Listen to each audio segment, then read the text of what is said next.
Hey, you've got this part of the video. You've got the live unedited edition. 1 minute after. Sorry about that. Mike and I were chatting and we got so hung up in talking about some things that I don't know what, Mike. We don't have any big decisions or anything to make tonight. Not at all. No, So, nothing big and massive and take it to the pocketbook.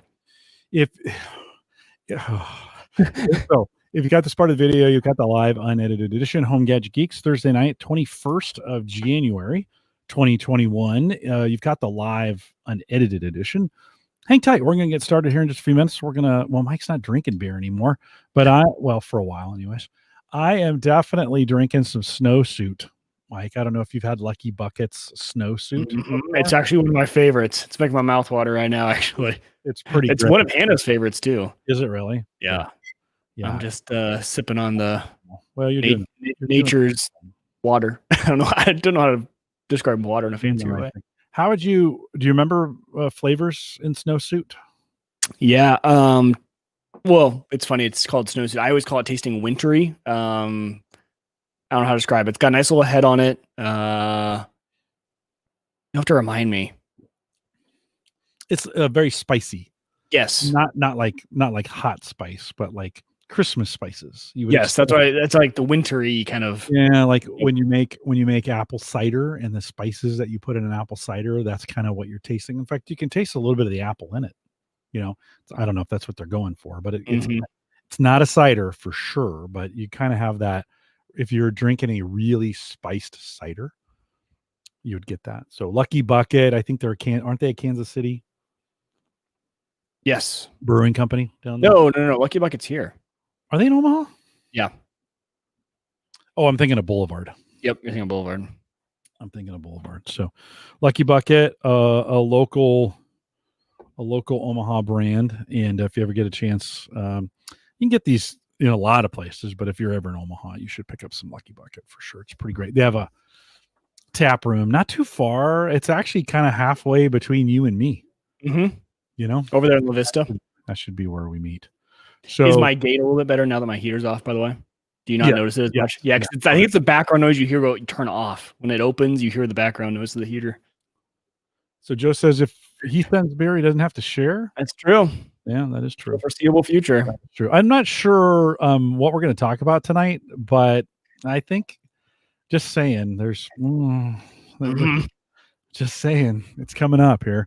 Many of you, by the way, appreciate many of you guys have been involved in the conversation either via Twitter or in the Discord group around the Mac. Mike's going to help me make a decision tonight whether we're going to pick that up or not. So pull the trigger or not to pull the trigger. Yeah, that is the question for sure.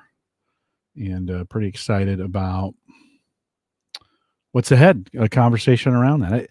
I've probably watched more Mac videos this week than I think I have in my whole life. It's weird.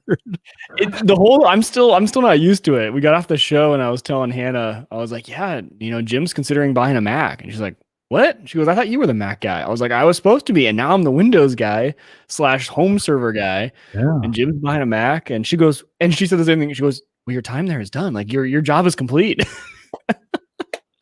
We've turned each other right at not at the exact same time. You've been doing this on Windows. I mean, it all started with the phone, right? That's really then the watch came around. Mm-hmm. And so it's been a slow process getting you over there. Yeah, some conversation tonight around that as well. So, all right. Well, we're a few minutes after. Thanks for coming out tonight. Appreciate you guys being a part of what we're doing. Looks like everything's running fine. We got kind of a long show. So hang tight with us. And we appreciate it. This is so good. I might have to text somebody and say, bring me a second one. So that's good. We did quesadillas tonight. Oh, I'm a big fan of quesadillas. We roasted a chicken, or Sarah roasted a chicken in the slow cooker I think on the weekend. And when we do Sunday night, we made what did we make? Made something with chicken. What was that? I can't remember. So then we had leftover chicken. So Tuesday night we made quesadillas and they were so good. Pico, homemade pico on it. Some cilantro. So I can't say it. Cilantro. Cilantro. Thank you. I don't know why all of a sudden, maybe it's the beer. I have trouble saying that. It's quick. And then we made our own spicy ranch dip for. Oh, you ever had Tapatios? Tapatios hot sauce. Oh yes. That's my favorite hot sauce. Mm-hmm. Put that on everything. Yeah, pretty great. Yeah, we make quesadillas with our pulled pork. It's our favorite thing. Like, when you're kind of sick of pulled pork sandwiches, like, what else can I do with this? Throw it in a quesadilla. Really good. Mm-hmm. Yeah, why can't I remember what we had on Sunday night? Probably HelloFresh. No, it was definitely. Well, it was probably a HelloFresh recipe. I think we made tacos, but we made them with pickled cucumbers and carrot. Yeah, that's what we did. So it was tacos, but it was shredded chicken, then pickled cucumbers, then I fried up. It's not really a way to say it, but I warmed up some carrot strings. That sounds good. Oh, dude, it was pretty great. And then we made a little crema sauce for it, little ranch crema kind of sauce. That was super good. Yeah, it kicked. It was pretty great. So you have stepped up your food game for sure. Nathaniel says, the more Jim drinks, the better decisions he will make. We'll see. We're going for 2 max. keep the beers flowing. Yeah, pretty soon I got a Mac server. Do they even make those? There's no such thing as a Mac server, is there? There used to be, and then they used to, I don't know if they still do, they used to sell the Mac OS server with the Mac Mini. People are using Mac Minis as servers. And I want to say I heard that the Mac server software is actually deprecated now. I don't know if it's still a thing. I ran it for a while for home, but a lot of the features that are in there, I think it's actually still a thing, but a lot of the features like caching and stuff is just built into Mac OS in general. So the cool thing, but we'll get into it in the show. There's some added benefits, things you can turn on your Mac that'll be kind of nice. Ooh. Okay, let's do this thing. Hold on, let me get this thing. Let me get this thing started.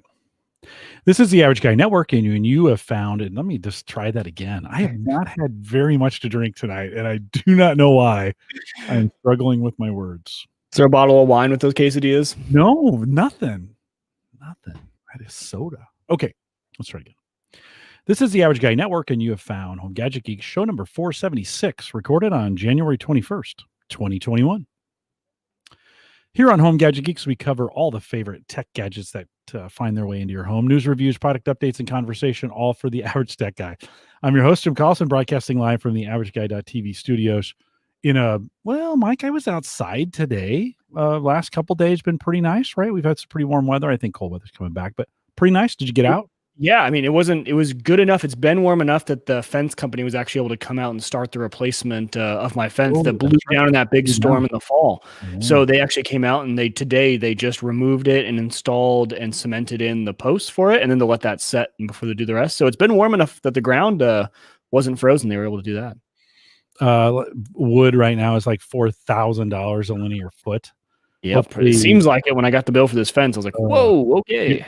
Insurance pay for it, or very little? Like, just because you got to pay your deductible, and then they're like, oh, it's so old, and they didn't consider it totally out. They're like, well, there's still parts that are standing.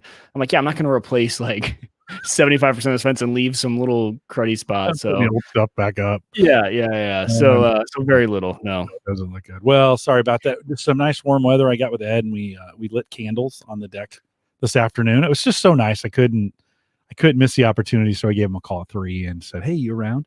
And so I enjoyed. I got to sit outside. It got cold by 5 o'clock. I was like, "Okay, my hands are pretty cold. It's time to go in." But of course, we'll post a show with world-class show notes, or at least some show notes, at theaverageguy.tv.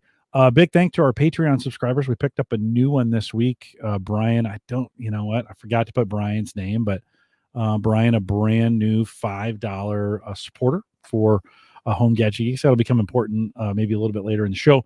But Brian, thanks. I'll add your Brian F. I will add your name down below.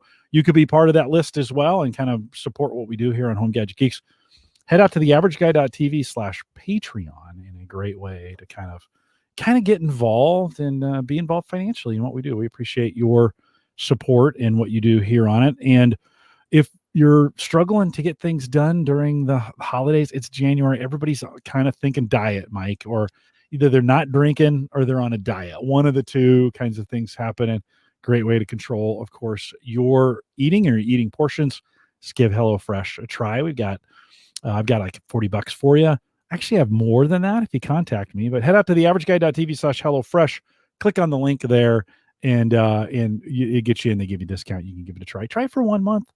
Mike, I say this all the time. It's changed my life. I mean, we did a recipe on Sunday for the whole family. Kids came over.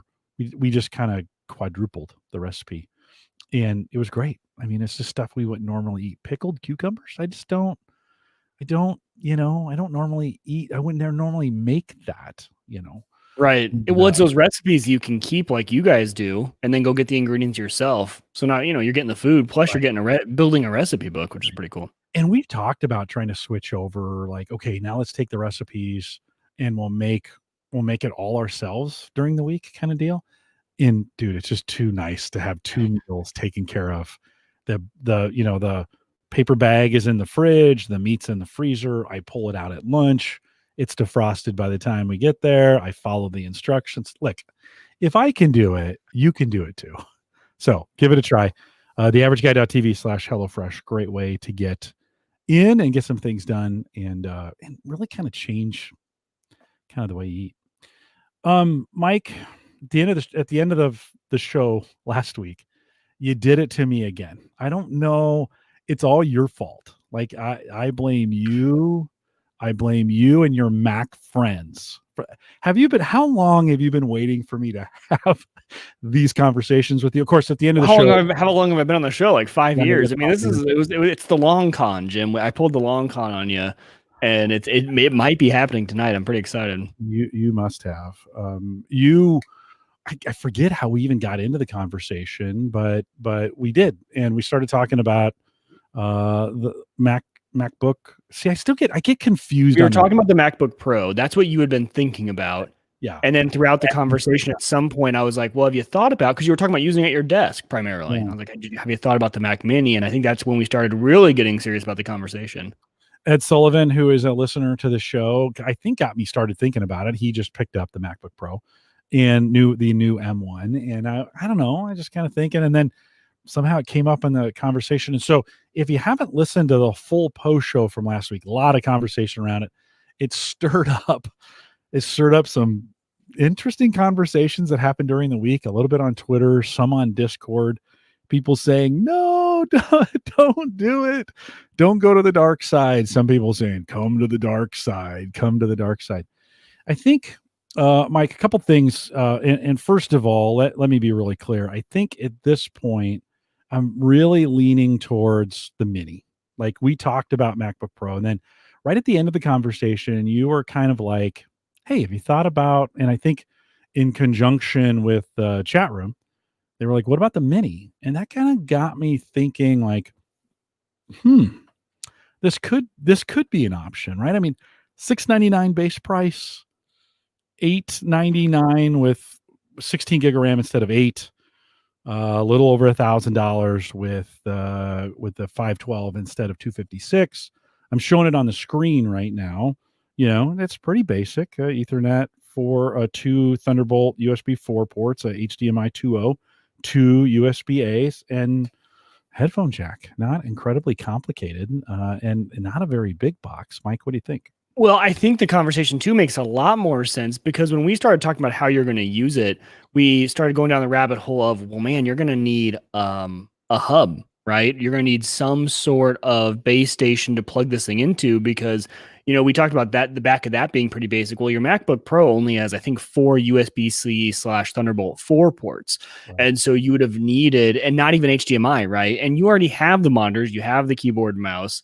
You're going to need USB, you're going to need Ethernet, and you were going to need some probably $250 to $350 hub for all this.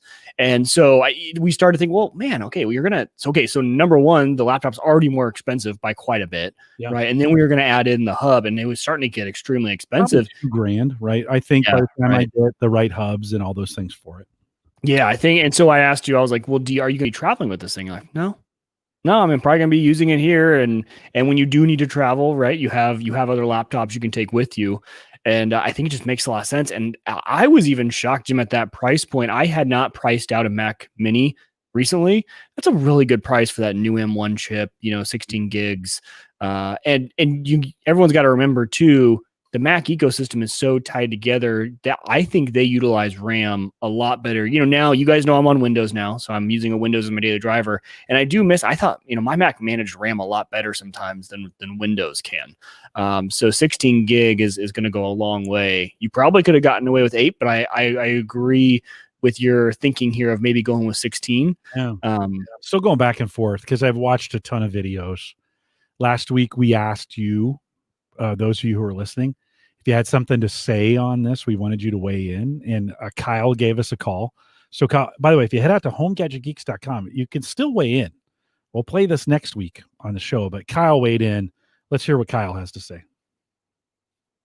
Hey, Jim, I heard you talk about the M1 Max, and I just thought that was interesting. My brother was telling me about those over Christmas break, and for about 3 minutes, I thought about buying them for my teachers. It probably won't work out because we're all Windows and everything, but yeah, I just wanted to throw out there. I think that they have a limitation on the number of external displays you can use with them. So if you're looking at docket and connect a bunch of monitors, might have to double check on that, but they seem pretty impressive. See ya. Well, and Kyle, thanks. That's a good point. You can leave us a voicemail. Leave it on anything. Make it funny, whatever. HomeGadgetGeeks.com. Little button in the right hand corner. Leave your message. Kyle, thanks for leaving that as well. Well, Mike, that's the sticking point, right? Is I had a 2-monitor requirement, and this is kind of the conversation that went on via Twitter and a little bit in Discord. Is that the MacBook just didn't have it's really just supporting 1 monitor now. So I watched all these videos. There are peripherals even right now that you could buy that will extend it to 3. So even though it says 1, I could get away with 3. On the Mac Mini, it's really 2 is what they support out of the box. So you can get one of those Thunderbolt ports, and the HDMI 2 will give me 2. That's the minimum requirement for me. So I don't really have a problem. I'm going to need to buy an adapter for the Thunderbolt to plug in. I already actually have the adapter for the HDMI. For these monitors, by the way, they're old enough. They don't have HDMI in them. They're great monitors, and I really love them. I want to use them. I'm not going to take, at least initially, I won't be able to take full advantage of all the 4K goodness, right? That is there. Right. But who knows? Who knows what's next on that kind of thing, right? Mike, during the show, so monitors not necessarily an issue. That was a deal breaker for me. Had to have multi-monitor support. I have to have at least 2 down here in the command center to be able to do that. During the show, just as a side note, during the show, you talked me into getting onto the Apple Card. And man, is that super impressive. They send you a FedEx. Like, I think I applied right after the show, or maybe even on the show. Yeah, I think on the show you applied for the credit card. I thought maybe we were going to buy it that night. We ended up not doing it because I'm kind of glad, because I wanted to make the decision after we talked about it in the chat room, had some time to weigh in or whatever. So little FedEx envelope, and then I haven't even touched the thing yet, but it comes. Let's see if we can. It comes in. It's nice. It's a pretty card. I'll be honest. I don't even know if I'm gonna take it out. If I'm gonna take it out. I think I'm just gonna leave it. I might mount it somewhere. I'm turning. Does it sound like I'm turning into a Mac fanboy? Is that maybe? The next little piece I'll be interested in is if you were to use Apple Pay out and about and it's charging to that card, I think you will like the categorization and how it does it in the app and how it just kind of shows you in the wallet app. I enjoy that. Yeah. I don't know. I get that on my current Chase card and I never use it. So yeah, they do the same thing. But listen, it was a super pretty experience. Like, you got that, it came in, FedEx, pull it out, beautiful card. So great experience. I think the question's why now? Like, why would I need to do this right now? And typically I am a way behind the power curve kind of guy. Like, I buy, I'm buying the things after they've been here and been out and the prices kind of dropped. We're definitely not in that situation right now.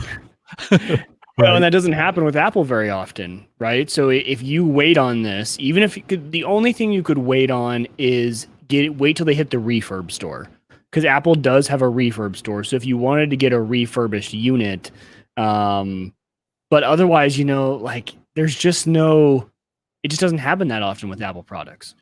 Well, I have a little M1 envy. That's kind of what I said last week. Mhm. Ed picked that up. I'm kind of like, oh man, this thing, like, and it's new. I've never been first day kind of guy. Although you now have influenced me to kind of, you know, You've had two well, day one purchases essentially. You pre-ordered the iPhone, right? no, yeah, I did. That was still a Well, pre-order. it was right on. It was right that weekend. So That's right. technically not, but pretty close. You had yours a day or so before me. So, that's an unusual experience for me. It was such a great deal. So I got a little M1 envy. How do I plan to use this? So really, so a lot of people asked me this week, kind of like, well, what's your use case? It's video and audio editing. This box, which is struggling a little bit at this point, it's 4 or 5 years old, 4770 i7 4770, 16 gig of RAM that's in it. It's been a good box. Got an SSD drive. It's been okay, but I've been kind of thinking like, okay, at some point, I'm going to probably need to replace it. Why not now? So, audio and video processing, this live streaming. So, when we do the podcasting, Mike, last week my camera was flickering a little bit, and I'm wondering how much of that is the PC or is it the camera? Okay, that's a question. Like, Right. maybe it's getting long in the tooth on the PC side, and then of course just general browsing. And thank you, by the way, Sarah. It's not even Valentine's Day, and look what she brought back here. Some candy hearts is what they What are. a sweetheart. Little sweetheart. She knows I have a sweet tooth. So general browsing, but listen. I spend a lot of time on YouTube. I Mhm. spend a lot of time watching stuff. I spend a lot of time doing that. I think the thing you talked me into last week was, of course, the integration. Ed mentioned this as well when I was on the phone with him. The integration between my phone and my PC, messages, Yep. pictures, right? All those kinds of things. Right. Anything when you think of use case, Mike, anything I might be missing in there as far as other things to take advantage of, maybe I haven't even thought about? No, actually kind of the opposite. So I've obviously made the switch to Windows, right? But we still run a Mac laptop in the house. It just has become my wife's laptop she uses for teaching. She's a teacher now. So she uses it more than I do. But Jim, I think what I see now is unless you are a gamer, right? Because that's the sole reason I switched to Windows is because I switched to PC gaming from console. And gaming, I would just write gaming off on a Mac. I'll just say, like, if you are trying to game, just skip the Mac. There are some games you can do, but I wouldn't try and do it. Besides gaming, I think that they have become so similar. And I think, Jim, it has a lot to do with a lot of the things we do now are in a web browser, that it doesn't matter what system you're on, it works in the web browser. And if you need to do a little audio editing or need to do a little video editing, you're going to have apps on both sides that do it. You may need to learn a different workflow depending on like the video app, but the audio apps you use are on Mac, right? I think all this stuff is a very natural, you can use either system. So I think for you, the biggest change, I think, is just going to be getting used to the UI, right? And playing around and getting used to kind of how it works. But I don't think it's going to disrupt your workflow as far as applications or anything like that. I think you're going to have a pretty solid experience there as long as you can kind of get used to the ecosystem. It gets knocked for just the limited number of ports that are on there. All the videos that I watched, again, I must have watched 50 hours of videos this week just on the mini or talking about this M1 offering, right? And I narrowed it down. I think early in the week, we kind of moved away from the laptop and moved more toward the mini. So I kind of focused on that. So it's lack of ports, 2 USB-As. Okay, well, I've got I have a really nice 3.0 dock that things like my keyboard and mouse, anything else I want to plug into it can go, right? That kind of stuff. Put the camera in the second one. I don't attach storage. And now why would I attach it to USB-A anyways? It would need to go Thunderbolt if it was going to go anyway in storage, right? I have tons of network storage. So that's really the way I'm doing things. A lot of the videos I watched, a lot of these guys, ladies attach SSD, really fast SSD storage to it. It's gotten knocked. This version of the M1 has gotten knocked for some slow transfer speeds. Especially with SSD, they should be faster. That's probably something Mac will fix. Not an issue for me. I'm not going to put an external hard drive on it. It's not going to exist, right? At least in my system. Now, could I do it? Yeah. Could they fix it? Sure. It will get there, right? We talked about the monitor support. It's there. Networking, it's fine. Like I'm having a hard time. Then I watched I went and watched some of the performance videos on it. Let's talk the difference between 8 and 16, like 8 gig, 16 gig of RAM. Not a huge difference in all the videos that I watched as they compared the two. There was only one case, and that comes in video rendering, where the 16 is really better than the 8. Mike, I'm kind of leaning back towards 8 because it's just more economical. It's $200 extra for the 16, right? But you're the one who you convinced me the opposite way last week. So I would have, yes, I was the original one saying I don't think you need 16. So I would be leaning more towards going 8. But then you were kind of talking last week, and what you convinced me with is future proofing, right? Like for you, when you buy this computer, you're going to be thinking about, well, this is, you keep computers for so long, like a lot of us do, right? This thing is going to be a workhorse. So, why not future proof it? And again, we talked about how it's not user accessible, not user upgradable RAM anymore. So once you make the decision, that's the decision that you got to stick with. So I think your thinking on 16 gig is right. I don't think you would regret it if you went that way. Yeah, tough not to regret the decision when you have it. But as you're dropping an extra $200 for it, and you kind of thinking, oh man, that's 200. That's it. When you price per gig for that, by the way, right. It's not very, like, that's not good pricing. Like, it's pretty expensive to do it. You're definitely paying the Apple tax for good to go from 8 to 16. It's a tough one to swallow. I gotta admit, I'm a little if there was probably one thought I had that I struggled the most with this week as I was thinking about it, it was that 8 versus 16. Nathaniel says in the chat room he got his M1 yesterday, Mac Mini, simple setup, fast, only using one monitor. That's great. Hopefully it's a big, gigantic monitor. Nathaniel. I actually, to be honest, that's actually a good consideration. I didn't think about that. You could go ultra wide. Yeah, I have an ultra wide that sits right here that I could plug it into and make it work. Not a bad idea at all. I'm sure I'll get a test in there. So, okay. So that I spent a lot of time thinking 16, 8, go back and forth. I'm just going to do 8. It's just simpler. No, I'm going to do 16. Couple videos that I watched were more favorable towards the 16, even if, like you said, even if the performance for most people, you won't notice any difference because this memory is so integrated in with the chip and it's so much more efficient. The 16 gig of RAM that I have on my Windows Core i7 box is not the same 16 gig of RAM that is in the Mac Mini, right? It's true. Because there's that other idea too. Like, I've been thinking for the last, I don't know, year, I need to take everything to 64 gig in the house. Like, I need to get more RAM, especially when we try to freaking run Chrome. Like, just open up Chrome. It takes like 8 gig right there, right? Just opening the thing up. So, okay. So I struggle with that. The other struggle is honestly hard drive space. I asked you the question, 256 versus 512. I asked you the question last week, how much do you think the OS takes about 50? Like, that's not exact, but that's pretty close in the work that I did. So you have about 200 left. And I'm kind of thinking, Mike, 200's it's pretty good. Like, that's a pretty good, right? I mean, do I really need an additional 300 on top of that? Or, well, it'd be another 250 on top of that. What do you think? The hard drive, I would say, because it's another 200.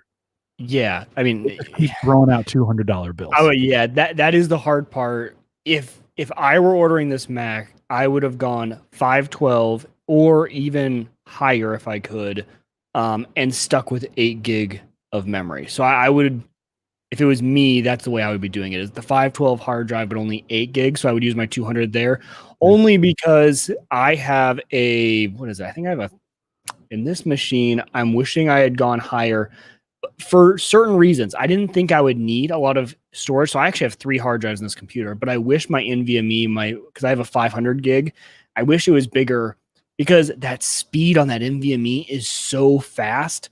I love it for like video editing, using it as a scratch disk for when you're video editing. That NVMe speed is just so high that I wish I had gone higher there so I could have more utilization of that NVMe speed, because everything else I attach, the SATA SSD or the spinner is just not as fast. That's the only reason I think upgrading to 512 would be worth it. Okay. There's really not that much more to consider. Like we've kind of been through apps. Okay, the apps that I need to run, I can use iMovie. I'm using Windows Movie Maker right now, which is right 2012 software. So I mean, I can use GarageBand for the audio if I want to do or that. Audacity. That's what I currently use, Audacity, to get it done. Nothing else changes. When I'm done with the file, it goes to Auphonic. That's a web service, right? So I'm on that. When I store it, when the video files that we make for this, besides YouTube, they go to MediaFire. So it's just a web service. 90% of what I do now is on the web. Software's not a big deal. In fact, I can run Mac app or I can run iPhone apps on this thing. Can I? I think so now. Yeah. Well, like I love the Coinbase app on the iPhone. How convenient will it be to have it just on my computer instead of it being instead of having to go to Coinbase and all the other things, right? I haven't been through that experience. I don't know how it worked, but Weather Radar works great on my phone. It'd be great. Flight Tracker 24 is another app. It's okay in the browser, but it's really good on the iPhone app is really good. I think one of the things I heard throughout the week is a lot of that stuff, still not all of it is 100% ready. Right. Rosetta came up a whole bunch in these, like, hey, I'm still running this on Rosetta, right? And which I guess is the emulator for the old apps. Is that right? Mm-hmm. So it nothing that necessarily alarmed me. The big apps are going to get ported over, right? They're going to end up being native after not too long. And I think really for you, there weren't many options as far as configuration. It's just the alternative of buying a Windows-based system and what would $1,000 get you in Windows. So it's easy to compare because my machine I built was $1,000, right? So for me, it was 16 gigs of RAM, same. A Ryzen 5 3600, which you could probably get the new Ryzen series now for the same price I got it for a year ago. A 1660 super graphics card, the motherboard, the case, and things like that. But I think for the nice small form factor, the M1 chip, which I really like, I have M1 MV2. I think at that price, I mean, I know it's not tested fully yet, but I think just having access to that chip, if all else is the same, I think it's a great choice. You really start to look at that. I mean, everyone says the Apple tax, and I get it, right? Like it's not user accessible. I don't have a massive case to put stuff in. But some people consider that a benefit, right? A nice, sleek system. I mean, those things are tiny. As far as the hardware goes, there's not, I mean, there is an Apple tax, but it's not as astronomical as it used to be. It didn't feel that way to me. No. You've heard me complain about the 200 and the 200. Like that is definitely. Yes, those are Apple tax for sure. Definitely in there. Yes. Jay Madison, who's coming back here in February, when we interviewed him, back in the summer, he has that super clean desk. And I started thinking I started looking around at my desk like, you got the new sleek Mac. You got to make everything else nice and sleek. Right on. It's kind of like I actually need a whole new desk. But I started kind of thinking like, okay, there's my desk, and then right behind me is a rack, and I've got 3 PCs on that rack that back right up to the desk. And while I've done everything to minimize the fan noise, they're still right there. And it was kind of like, I could just run the Mac here. I've got a Dell Mini that I could run use to power the other monitors on the desk. I could move everything to the rack that's on the other side of the wall. And for the PCs that I need, which really like Unraid, my media server box, all the other things are all remote access anyway. Right. So I'm assuming I can do Windows remote access, right? On this thing. There's an RDP app and it works great from Microsoft. Tony is saying get it under the desk.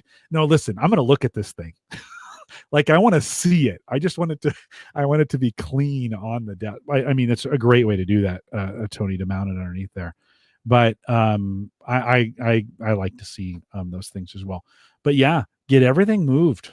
Like move it over and take that rack that's in front of the desk, repurpose it somewhere else, and really kind of clean up this area down here to be really sleek and simple. Man, I got cables freaking everywhere down here.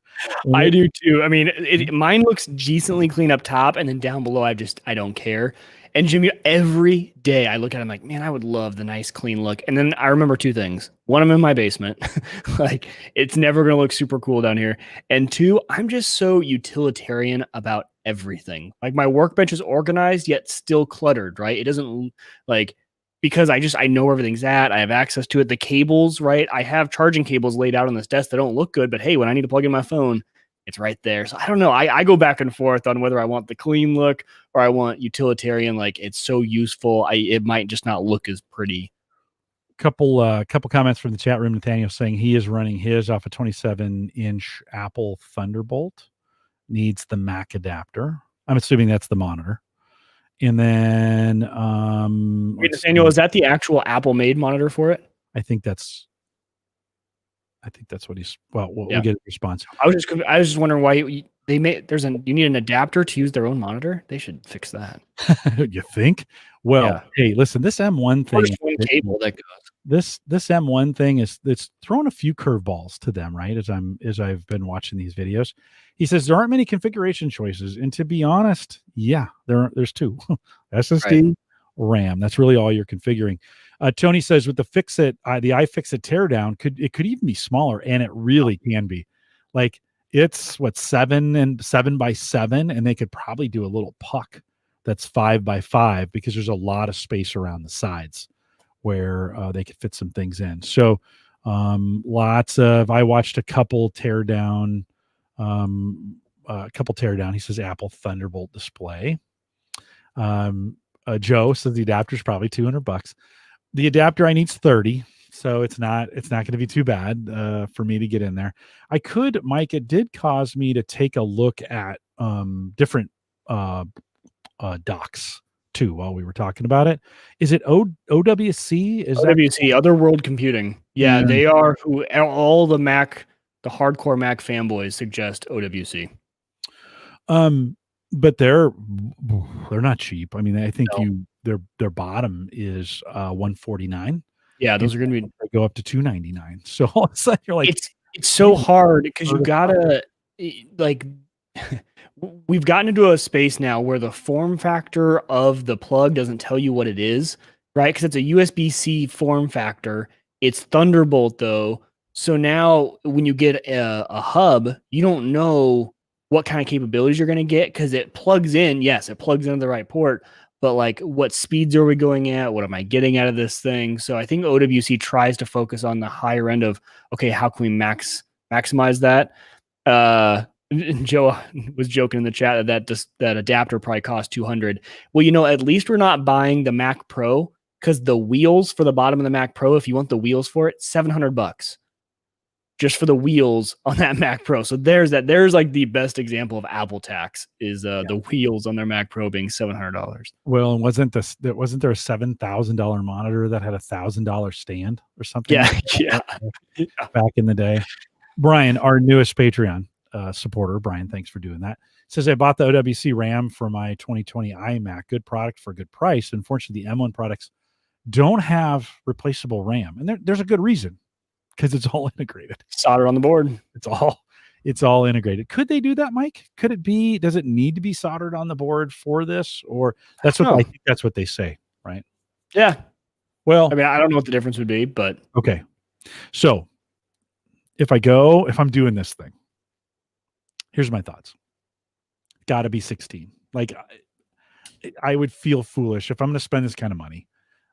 Old Jim, Windows Jim, would buy the 8 and go, well, I can probably get away with it. And then 3 years, 2 years from now, I'd be super pissed that it wasn't working. Because I think one of the guys said he doesn't think Mac that they're going to move on pretty quickly to the next chipset, whatever that is. And this won't get this won't get all the love and attention it needs. I don't know. We'll find out about that. But I think there's going to be a flurry of upgrades, updates, software stuff that come to make some of these things work, right? So I'm going to hold you accountable if they don't, Uyghur. I'm just going to be. Oh man, that's a lot. That's a lot of pressure. Let's not do this. I don't know if I'm up for that. It's just your last chance to talk me into out of this. I'm talking you into it for sure. I think you're going to like it. So and didn't we look last week? Isn't there like a 30-day return policy on this thing? If you really have that regret, you get it all set up and you're like, no. So, okay, speaking of more money we're going to spend, the only other addition that I may, and I think you wait until you get it in front of you, the using a mouse is not as, the trackpad that they sell is great on Mac. Mac is all about the gestures, and when you get really proficient with them, you can definitely use a mouse. No big deal. But I've plugged in a mouse to the laptop before. I'm like, wait, I can't even do the thing I want to do because I don't know how to do that with a mouse. Like, I just know that expanding with 5 fingers, swiping with 3, swiping with 2, you start to get really used to that. So something you may want to consider if you end up pulling the trigger. Okay. Nathaniel says 16 gig. This is he's weighing in. 16 gig, 1 terabyte SSD, done. Plan on 5 years of use. What do you think? Interesting. 5 years. So jumping up to the 1 terabyte. Man, so is the 1 terabyte an extra like what, $400? Another $200. Man, so they really you 200 to get up to 5. So 200 for 250 gigs, and then only another 200 to get an extra 500. I think so. So for you, Jim, you have so much home storage that I don't think that's going to be that big of an issue, especially with the Moro data box that you have. Yeah. You know, I think a lot of that stuff's going to integrate so well. And if this was a laptop, I might agree, you know, being able to have all that stuff with you if you were to go out on the road for a while, if you were traveling more when everything dies down. I think for your Mac Mini, with all your extra storage you have, I think you'll be fine. Yeah. I would go trackpad before I spent money on an extra 500 gigs on top of the 500 you're going to get. Okay. I would get a peripheral, like I would just get the actual Apple keyboard and trackpad. The Apple keyboard, I've always liked it. Yeah, I'm a big fan. Didn't you used to have the Apple keyboard? Actually, I still do. Do you really? Is it? Well, there you go. You don't even need to buy it then. There you go. Yeah, no, it's my best kept secret is that I've only had Apple keyboards for the last 10 years, probably. They're just so great. And they're wired. I don't do anything wireless. I'm not gonna buy their Bluetooth keyboards. I'm just not. There's been some, while they work, there's been some complaints from the early testers that the Mac shows it's not connected when it's connected, but it works. So I'm sure they'll get that ironed out in the drivers. But it's like, no, I think I can pretty much use my Logitech mouse and my Apple keyboard that I currently use. Yeah. And it's where I would go. I wouldn't even necessarily change anything. So I love the Apple keyboard, especially for podcasting, because it's so quiet. And I know they make other ones that are quiet that way, but it's just, this has been the most durable, rugged keyboard I've ever had. I mean, it was used when I bought it, and I've had 3 of them, and they just crush it. Okay. So 16, it's Mac Mini 16. I'm doing 512. That's I can't, 256 just is a little scary. 1 terabyte. No offense, Nathaniel. 1 terabyte's a little too much for what I need. I think a lot of that space will sit. Yeah. So I just thought of the other thing I was going to mention earlier in the show. Actually, Jim, this is another one that won't apply to you, but actually could probably really apply to Nathaniel.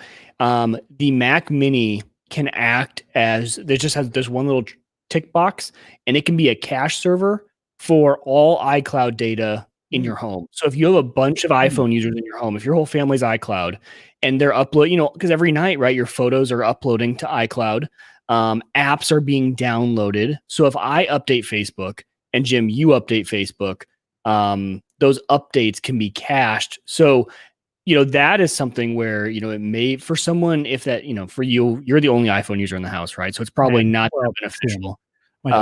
Right. But that could be a use case for a much bigger internal drive, because if you're caching all that stuff for the network, And it doesn't not allow you to store it on external storage. It allows you to on direct attached, but not to networked drives. Last question. Apple Care, yes or no? Oh, that's a really good question. Hmm. For all of $90. 90, I think so. 79, 89, something like that. I think. that's so tough.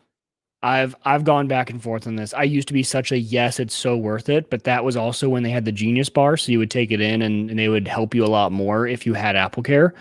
But since the Genius Bar is no longer, since this thing isn't portable, you're not going to be dropping this thing.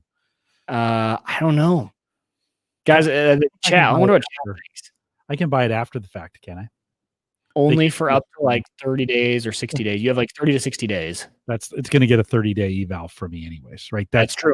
Yeah. It's really, I'm going to buy this thing. We're going to talk about it for 30 days. And then we're going to do a show that says, do I keep it? Right? I mean, yep. I got 30 days. It doesn't mean I have to keep it, right? Along those lines. Okay. All right. I think I'm ready. Yeah. I think. Were you going to say something? I was going to address. So actually, I went. Nathaniel was asking when he was talking. I was mentioning him and the whole caching thing, and Nathaniel, if you hadn't heard of it, it's just in your sharing preferences. You can go to I can't remember what it's called, but it's something caching, and just turn it on. LAN cache bundle does not work with Mac stuff, so this though will cache your iCloud data for everyone in the home. And then I believe it does. I know for sure it does Mac updates. So it was hilarious because I did when I was running my iMac and my laptop, when it would download those updates, the first one would go slow. The second was like, boop, done. So just a very simple turn on. LAN cache bundle it will not do anything with the Apple stuff. So you would just need to flip that switch on the Mac Mini. It's literally as easy as flipping a switch, and then your phones and devices will just know it's there, and no DNS settings or anything. It's Apple magic. It's pretty great. Yeah. LAN cache, I've got that running on my Unraid box, and I just love it. Yeah, LAN cache bundle is great too. Yeah. All right. It's done deal. There it is. Look at that. Delivers February 12th, which today is, what's today? The 21st? That's 3 weeks. Yeah. Right?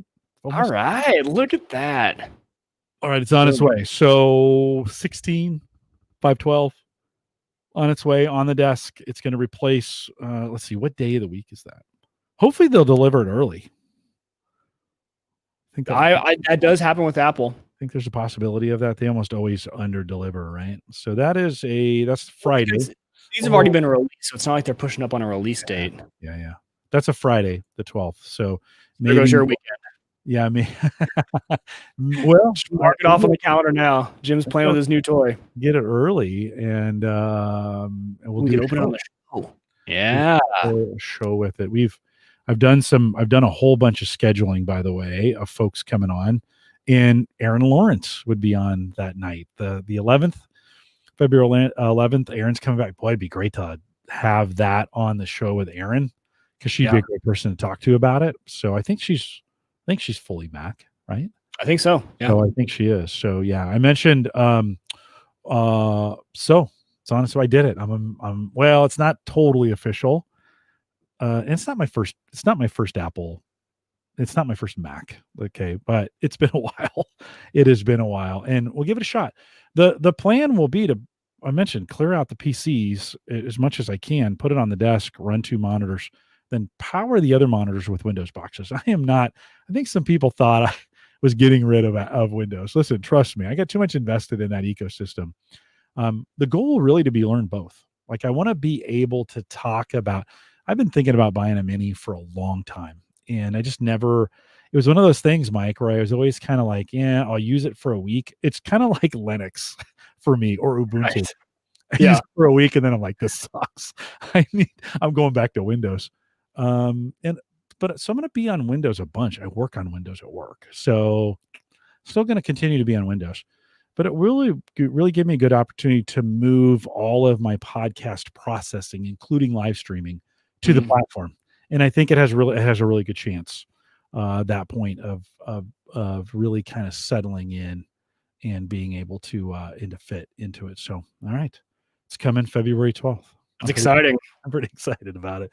Listen, I don't know if I've thought more about a single purchase ever in this. Hours of YouTube videos. Mike. It makes me feel better though that you didn't do it last week and it wasn't like a complete impulse buy, that you gave it a week, did all your research, and that it was still at this point something you want to do. Yeah. No, I'm pretty excited about it. So thanks for working it through with me. It's been kind of fun to just spend some time. And for all of you out in the chat room who's given me advice, talked through some things, appreciate you guys as well. Been really, really helpful to kind of think it through. It will be my next, if it survives 30 days, it'll be my next kind of desktop for a while, I think. And we'll kind of see how things go from there. So pretty cool. I won't lie, Jim, before when this was a possibility, I was trying to figure out a way to pipe in my video through an app where I could have preset me, and I was going to set it for I just faded out of this chair, and also it was just an empty chair if you did the purchase, but I wasn't that technically inclined. I didn't know how to do that. So what a weird world we live in. So it's a weird world. Crazy stuff. All right. We'll move on from there. Mike, last week at the end of the show, we also spent a little bit of time talking about the ultimate dashboard for Unraid. And I didn't, Joe, one of the developers, contacted me and said, hey, I don't think you showed the right thing. I think you were talking about one thing, but showing something else. And both you and I kind of looked and we're like, I don't really know. One is the ultimate dashboard for Unraid is freaking cool. Like, I'm not going to lie. I asked Joe to be on the show. I was like, can you come on and talk more about this? So we're not going to do a deep dive on it now. But Mike talked a little bit about it last week. I'll put a link to the details on this is on the forum site, the unraid.net forum site. But Mike, I mean, in a second, I'm going to show you some of the dashboards I came up with, but this is super cool stuff. It's right? Really cool. Yeah. My favorite part, they said version 1.5, and yeah, apologies, Joe. We just showed the Unraid's blog post about it. So if the screenshot was wrong, I think that's what Jim was showing. I like a lot of the stuff they've been doing. So I'm excited to get him on because I'll be honest, there's a lot of things I think they call them blocks in Grafana. I'm not an avid Grafana person. I think there's ways to add in more that I just don't know how to do, because I know version 1.5 has the ability to add Plex, and so I'm excited about getting that in there as well. Yeah, 1.6 is in active development, so version 1.6 is coming. So probably by the time we get him on here, we'll have some updated information as well. And I'm just kind of realizing I gave him some dates, and then I think I got the wrong dates. Nope, I did get the right dates. Okay, good. So Joe, thanks for reaching out to me. I really appreciate that. It was funny. I think he had posted somebody had let him know, and they posted it in the Unraid forums. Hey, I heard somebody talking about this. And then there was this whole bunch of conversation about getting to us. Mike, I didn't think we were that hard to find. And so he sent me an email, and I said, no, I'd love to have you on the show. It'd be fun to have you come and talk about it. So Joe, thanks we're working on a date at this point, but we'll get Joe to come on and spend a little time talking about it. We got to get John back too, to talk about the Unraid, right? John from Unraid. Yep. And so I got to work on that one when I think he said he'd come back when they do the next major release, which I don't think's happened yet. So I think we're okay on time, and we'll get him back. And then you and we've been talking Plex versus channels. And so is there another big decision there? Yeah. Guess who reached out to me? John Maddox from Channels. Oh, cool. All right.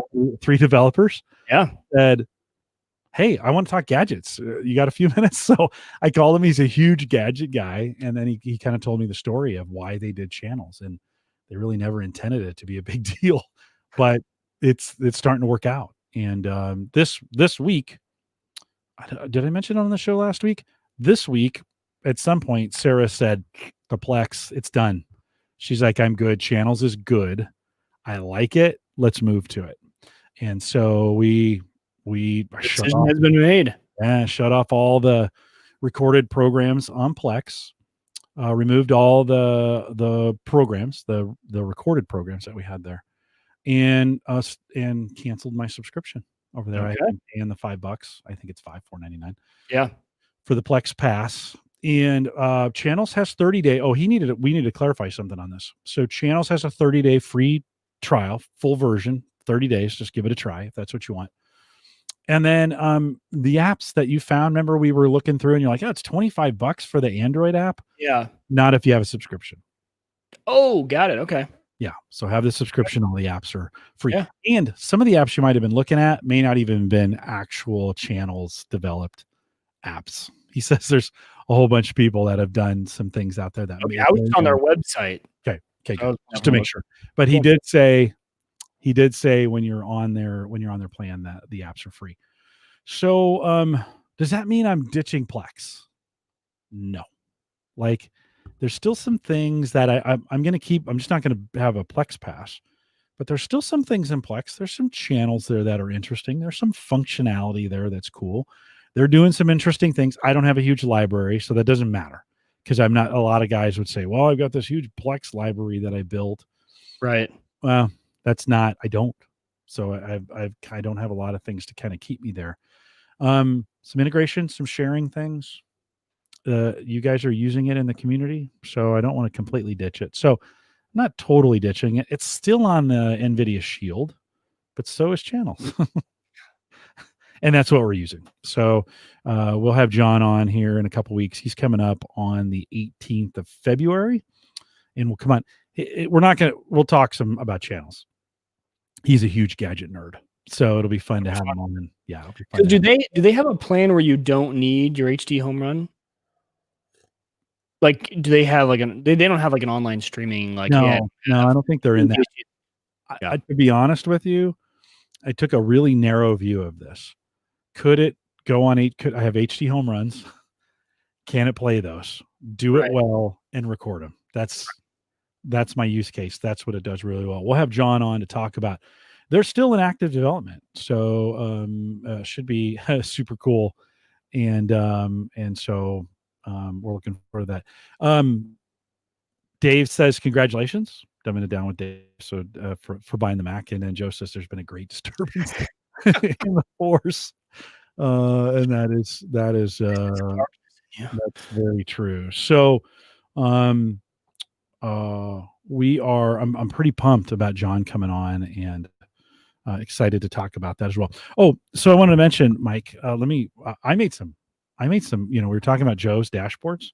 Yeah. I can't let Joe have all the fun, right? I mean, so this week, for those of you who are not familiar with the dashboards that come in Home Assistant, sorry. For a second there, you have that fear when you just don't, word is just not there, and you're like, I'm never going to get there. I just have your life flashes before your eyes. You start sweating. I've only talked about this ad nauseum for the last 2 months, and I couldn't remember the word Home Assistant. This, Mike, for folks, if you're listening to the audio, you might want to come and watch the video for this. This is pretty much going to be video till the end of the show. But a couple things on it. So, Mike, this is my base Home Assistant. What do they call that? There's a name. Lovelace, right? Yep. And they kind of recommend you leave this one. You don't change this one because it updates, right? As they're making updates to Lovelace, this is the one that updates, right? And every new integration you add or new devices just gets put in here automatically. So whereas if you do a custom dashboard, it only puts in there what you want. This just is, if you add your MyQ Garage, all of a sudden it'll just show up in this dashboard. Yeah, so I would leave this one standard. Yeah. Now I am actually running this off my Surface Pro 3. Touchscreen makes a great Home Assistant kind of dashboard. It's on my desk. You'll see why here in a second, but I've always kind of wanted to turn the Surface into an automation front end. It's just really good at it. Now I am streaming off of it as well, and it's a little slow. This thing's a little underpowered. No surprise, it's got 4 gig of RAM, and Windows is just absolutely crushing it. So it doesn't respond. And now that I'm running StreamYard on it, it's responding even slower. All right. So I made some additional dashboards. I went in. And so I created one called All Lights. These are all the lights in the house that are available. It tells me if they're on or off and where they're located, right? The way I name them: front door, litter box light. Yes, our cats have a litter box light, We have a light just for them. Front room, front door, blah blah blah. But Now my that's what you need to get a motion sensor on, is the kitty light. Yeah. As they walk in, it turns on for them. I kind of have one of those too. Yeah. So just saying, it's pretty Spoiled cats. I love it. trying not to be too spoiling too much. But Mike, a quick dashboard if I'm down here and I want to see, okay, what's on in the house, right? Right. I can get a quick look. During the day, these are all blue. At night, they're all lit. If I wanted to, if I wanted to turn off these studio lights, I could just click on that. It would turn the studio lights off. You'll see it turn off there and turn them back on. And it gives me the ability right from my desk just to kind of have all, this is one of the things I could never really figure out in the Habitat was the various dashboards and their displays and stuff. And so this is just big fat buttons for my big fat fingers, right, to be able to push. So I put all lights in the dashboard. That was kind of fun. One of I mentioned last week, one of the cool things is, of course, it sees my printer. And so this would be primarily for my phone, actually, this screen. If I wanted to check the status of the ink I get a call from Sarah. It's not printing, some of those kinds of things, whatever. The ink, I could double check. I could come in here. Is the ink? Where are we at? Do I need to have another one on hand? I do wish it would push the usage statistics here so I could kind of see. Yeah. Like the queue too. Like if there's a queue that it's going, what's going on? There is some of that.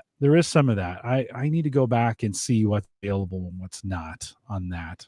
But I thought I looked and I couldn't see like number of pages printed since this cartridge was changed. I don't think I have to go back. Honestly, I have to go back and check. But cool little dashboard, really easy to see where my ink cartridges are at.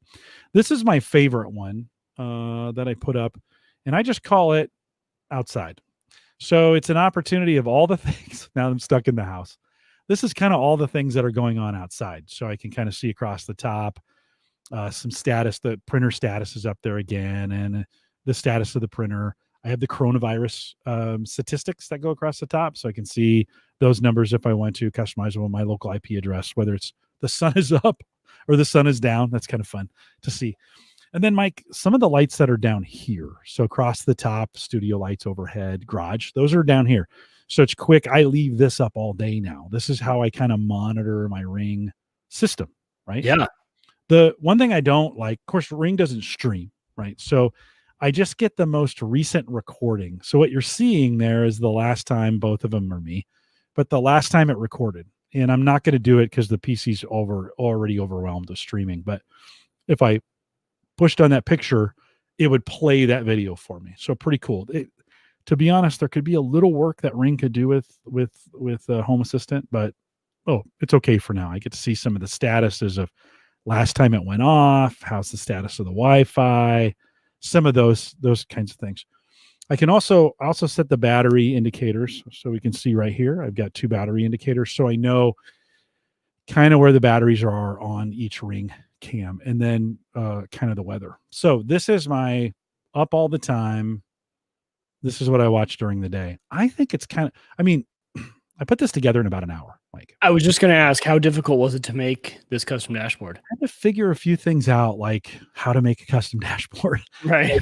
It's not as intuitive out the gate, right? I need to go into the integrations, click on the device, go into the dashboard, clear it, then add a card shows up. You click on the card, pick a card type, and then it will, if it's got the right data set, then it'll just bring all that stuff right into the card and present it for you.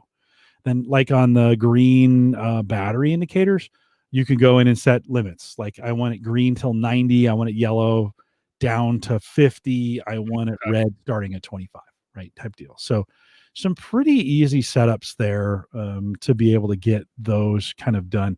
This will be my go-to dashboard. Like this will be something I spend, it's up all the time. You've got my brain churning because I need something like this as well. I need something that I can keep up because I'm down here in the basement. I have the same problem. Like I can't see out there now. And I'm always pulling up like the Sighthound webpage. And then, I'm asking a lady, but like just, if I could just look up and see the status of all that. And I don't need to see all my security cameras. I just need like the front door to see if like deliveries are here and maybe like the garage, kind of like you have here. Well, Joe got me thinking on his dashboard. I'd love, as we get into this, people send us pictures of your dashboards. Like Oh, what, yeah. what are you doing? And mark them up and do some things like, because I'd love to get your ideas. I just did this on my own. I'm I would sure, love that. right? I'm sure there's better ways to do this. And so we'd love to see your pictures. One more, Mike, one more dashboard on here just before. Well, yeah, and I was going to mention, if you want an easy way to do that, I would actually say probably the easiest way for us to have access to those and for everyone to see them, you can put them in the hashtag smart home channel on Discord. Could be a good place to kind of people could start aggregating and talking about them and commenting on them. Why don't you make let's see, I guess we can put it in the Unraid. The Unraid there's smart home. is We have that, or what do you want? Where do you want it? Unraid? do we have a Home Assistant one? We've just been talking about that in smart home. We'll do it in the smart home. Okay. Let's do it there. Last dashboard that I made just because I could is called What's On. And these are all the various media devices that we have in the house. You can see right here on the screen up over my left shoulder, I am playing a YouTube video that is really just a 3-hour video I made of all the background stuff. It's our album art for the show. That you can see that playing currently on the basement TV, which is a Chromecast device. If Sarah was watching off the NVIDIA Shield, or if I was playing things off the speakers down here, you would see that, or not. My son is playing on his TV. That HAL 9000 is his TV. Or if we were doing something on the Xbox, all those are available there, and I could see kind of what was playing. I don't really care, and sometimes I feel like I'm spying on people. Well, it's funny you say that, because Jim, if you add Plex into Home Assistant, it has this same graphic, but it doesn't matter what they're playing it on. It just says like, hey, someone, it says who it is, what they're watching it on. And so that populates into that automatic dashboard. So now, because I share my library with family and friends, it creates a new thing for each device they do it on. I have like 50 of these, and whenever anyone starts watching Plex, like, it starts to just become almost like a Christmas show, and I feel really creepy when it's like family and friends of like what they're watching on Plex. I don't know, to be honest. I don't know how long I'd keep this dashboard. No, it's just Sarah and I, so I don't, she's never, I'm not creeping out on her, but I kind of like it though, because it tells you maybe if something got left on. Yeah. For me, when I get down here, our kids are constantly watching stuff in the living room and our bedroom. I would love to know if they left on, and we have NVIDIA Shields for both of those. That's a really good idea to monitor. Well, what's kind of cool about it, Mike, is if say somebody the kids are gone and somebody did leave it on, I just stopped it.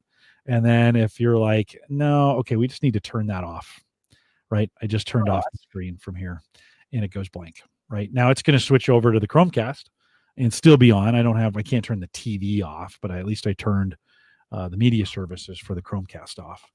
Right. So kind of a cool way of, like, I think your use case is right. Like, did we leave something on? Did the kids leave something on? Is Barney still? Nobody watches Barney anymore, right?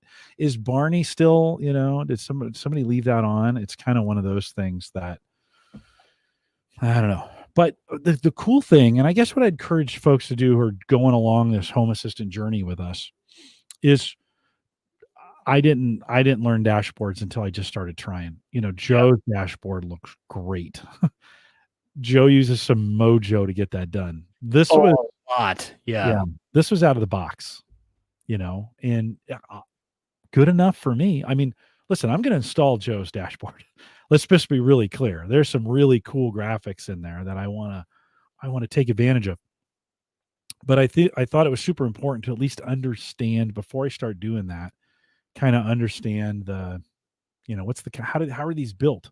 What are they looking for? How do sensors work? Yeah. And you set some things up.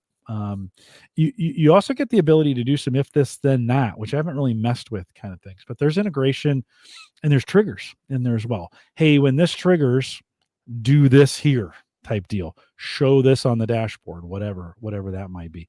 Mike, might be one of those kinds of situations. If the garage door is open, flash this box red, right?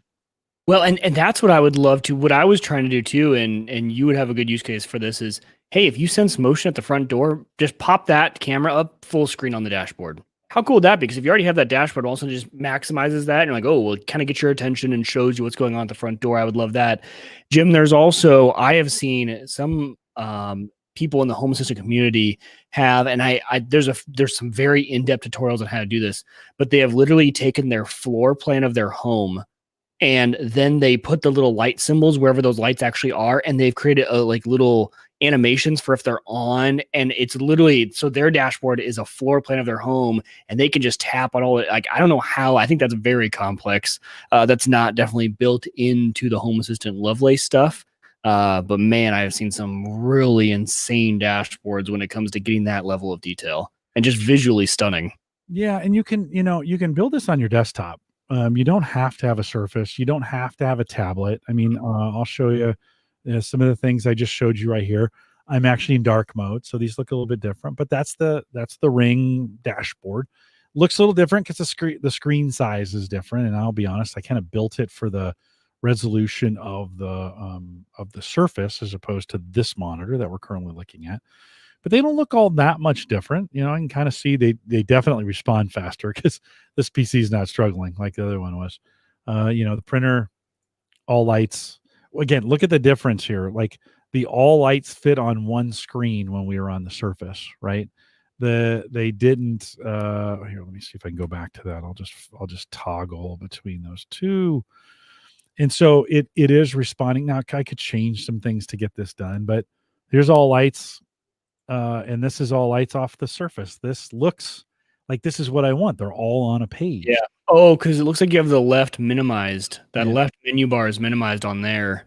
It's minimized on both. And I'm sure Joe can give us some. On the other one, no, see how it shows all the words on the left menu? Oh yeah. If you just close that hamburger. Oh, look at you. There you go. Look at you. Now I feel But I agree. I've had the same problem because I was building it for my iPad. And the iPad is like much smaller than I was on my desk. I'm like, oh, this looks great. I can fit everything. I go to my iPad. I'm like, oh, now I have to scroll to see all this stuff. And that's not what I want. I want, you know, like you, to be able to look at it and see everything in one little glance. Yeah, you kind of want it all in one spot. So I wonder if you could, I mean, you could probably just have a Pi running all, like if you had a monitor that you wanted to devote to this, you could just probably run on a Raspberry Pi. Yeah. With a little, I guess the keyboard mouse input wouldn't be that great, but your furnace came back on, I assume. It did. Man, you're good. Yeah, it must be really loud tonight. No, it's no worries. I do have a 24-inch touchscreen monitor that I bought years ago. Schoonover and I in the days were talking about putting a big screen in your kitchen, and I actually installed it for a while. I put the Dell Mini behind it. Just never really caught on, and to have that in the house. What was surprising is a 24-inch touchscreen couldn't catch on, but a 5-inch Echo, 5-inch Show definitely caught on. Like, now part of it was we were trying to use Cortana, which wasn't ready, and the Echo is ready, right? Yep. So different use cases. So that touchscreen is down here, and I just recently plugged in the Mini to it, and I could run the dashboards up there. But I look this direction, like I want to see. I want here, right? Yep. I kind of want them here, so it just kind of made more sense to run it on the Surface. Surface is on its last legs, and it will make a great iPad, so to speak, of just sitting in the cradle serving up dashboards going forward. As soon as I stop sharing down here and I close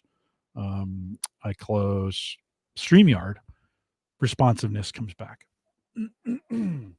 So, man, a busy week for me when it came to creating, to watching every Mac video that's been made.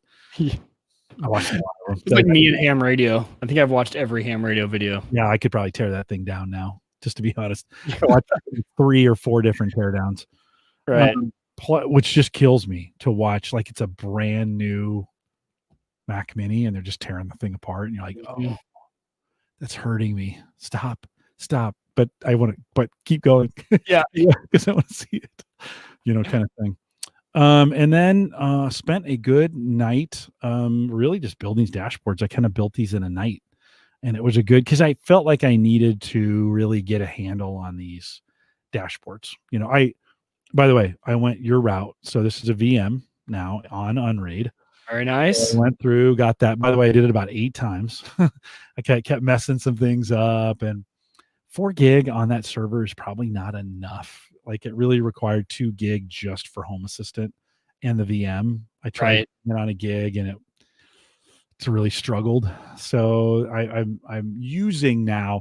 If I was trying to run other VMs, I probably wouldn't have too many options. I probably would need to go to, a bigger box. Yeah. Well, it sounded like you were having some issues too with your SSD in there. Yeah. Yeah. It seems to be back. It seems to be back now, and everything seems to be doing fine. But I think when I installed it the last time, I pushed a little too hard on the SATA. I think I might have crunched it. So we'll see how long that thing lasts. The Unraid box is really a test box at this point. I mean, it houses chia plots, but it's kind of a mess around test box. Although Home Assistant, Mike, every time you get me into this, right? Have you had to add any add-ons yet? No, I haven't gotten that far. And or have you taken a snapshot just in case you need to nuke it? I am backing up. I'm backing up the apps if that's what.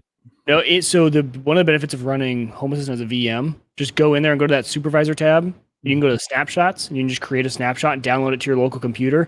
And then if you ever need to nuke Home Assistant, you just when you set up Home Assistant again in the first startup screen, instead of typing in new information, it says, "Hey, do you want to load from a snapshot?" And you say, "Yep." And then you're back up and running in seconds compared to getting everything set back up. Yeah. Which would be smart, especially because now that you have custom dashboards, that would take some time to recreate. Good to learn, though. I mean, it was a good learning experience to work through how VMs work and what are the various options to set them up. Your video was super helpful. Like, good. Mike made a YouTube video. Did we talk about that last week? No, I just did it this week. It's in our Discord group, and he talks about just kind of how to set up the VM for Home Assistant on Unraid, and it's exactly what you need. One thing, Mike, when you're installing it and you click whatever, and then you go back over to the dashboard, you show a little bit of, there's like, if you go into the no VNC, is that what it's called? No VNC? Yeah. To see the screen, you don't show that thing can run for a while. I mean, it can take a while. Oh, got it. You kind of go through that pretty fast. So yeah, using Mike's instructions, he'll go over to that. It does take a little while, at least on my box. Took a little while to install and start and deliver all the services to get everything rolling. So that install part may take a few minutes to get it done. Mike, we're getting the the YouTube channel back up and running. So I just cranked out 3 tutorials this week. We're going to be covering a lot of different topics. So we actually just did how to install WireGuard VPN on Unraid 2. We did using the GoXLR with Twitch. So actually I did. I had one question for the community. So this is a takeaway. I need your guys' input. I love making screencast tutorials, and I used on the Mac ScreenFlow, and I freaking loved that app. I would have paid $1,000 for the ScreenFlow app. I did so much in ScreenFlow. I loved it. The benefit being it records your webcam and the screen at the same time, but it doesn't then at the end, you can move your camera wherever you want. Like I could use OBS, right? But whatever I'm recording, then you're done. You can't be moving your camera around, shrink it, expand it. So I bought Camtasia for Windows, which is supposed to be I thought the end all be all. I paid a decent amount of money for this, and 50% of the time when I record, it is stuttery garbage that I can't use. And so I'm with level 2 tech support now with Camtasia, and they're telling me oh, well, don't use your GoXLR, unplug that. That's probably costing. I'm like, guys, if I'm having to unplug different peripherals to be able to use your product. So if you guys have a replacement of an app that records your webcam and your screen at the same time, that's not Camtasia, but that is really good and it has editing built in, because Camtasia has, as soon as you record, then it takes you into the editor. You can have a bunch of great functionality. So let me know, because if I can't get Camtasia working, I've now become addicted to making these tutorials again. And I might have to go back to the Mac. I might be back on the Mac to use ScreenFlow just so I can have an app that works and lets me do it. But I'm sure there's something else out there that you guys are using, especially for education now, that could work that's not Camtasia. And maybe they'll get Camtasia working for me. It's just not. All right. That was it.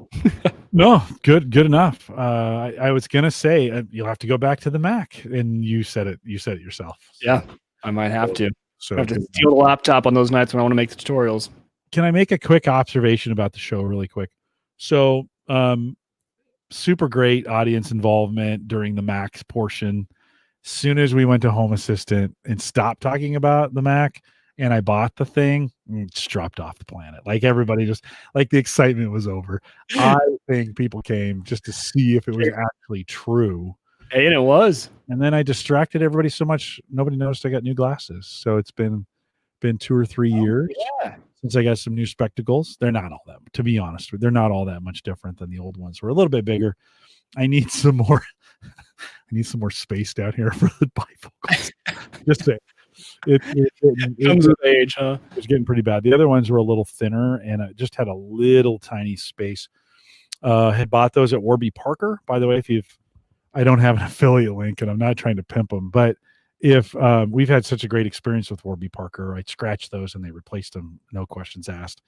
This time I went with Shopco Optical. They're kind of our local optical place, and they gave me a great deal as well. So, but my glasses are expensive no matter what, like almost as expensive as that Mac that I just bought. So, oh, really? Well, I'm pretty blind, and so it takes the high index, Yeah, highest of index, and then I get all those coatings. They have a UV plus whatever for the screen, and whatever. I just got VR built into them now. Just do it. Yeah, just do it. I don't want to know the details. Just make them great, because I will absolutely wear these for 3 more years. And so that works out to a couple $100 a year, which is not terrible.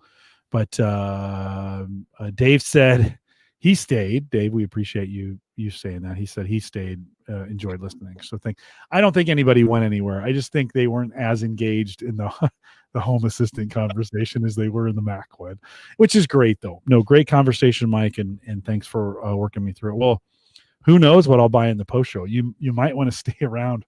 There could be something else coming up in the. I think you need an iPad Pro to go along with the Mac Mini. Just got my stimulus check today, so who knows? Who knows what's going to happen? Don't forget that was really delayed. It took I got a paper for some reason. I don't know why. Oh wow. Okay. The first one went to my bank account. This one took paper. Huh. Okay. Well, anyways, no political commentary.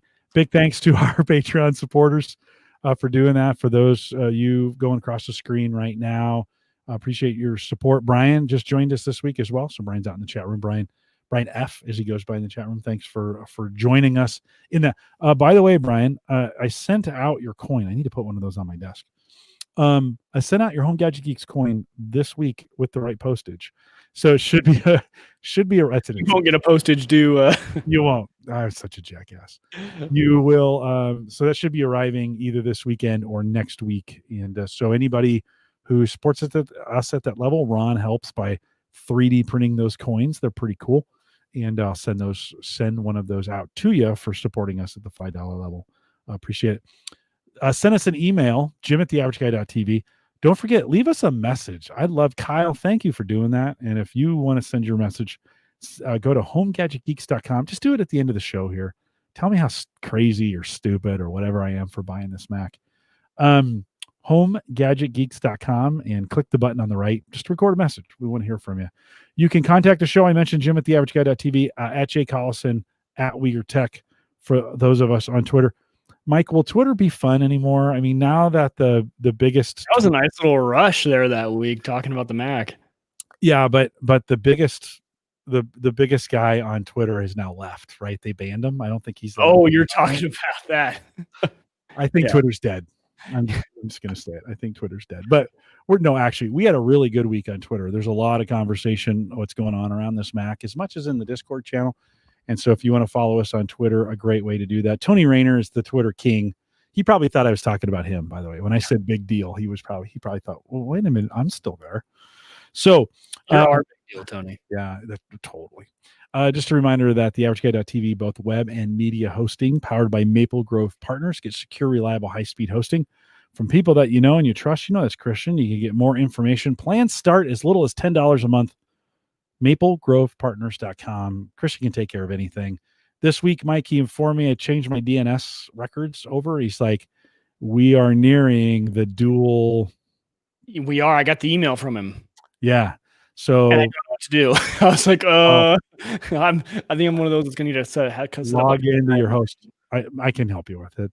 Okay. This may be one area where I can help you. Beautiful. So we're getting really close to having redundant co-locations.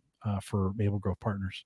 So super cool. At the price, you're not going to get anything better. MapleGrovePartners.com. Want to thank you for coming out tonight. I think the next is going to be tough for me to sleep over the next 3 weeks as I patiently await the Mac Mini coming in. I'm kind of looking forward to it. I'm going to rearrange some things down here. Start thinking about. I can't move too many things at the moment, but start thinking about how I'm going to rearrange it. I hope it comes early for you. Yeah. Yeah, me too. That'd be great to get that kind of, hey, surprise, coming early. We are live every Thursday, 8 p.m. Central, 9 Eastern.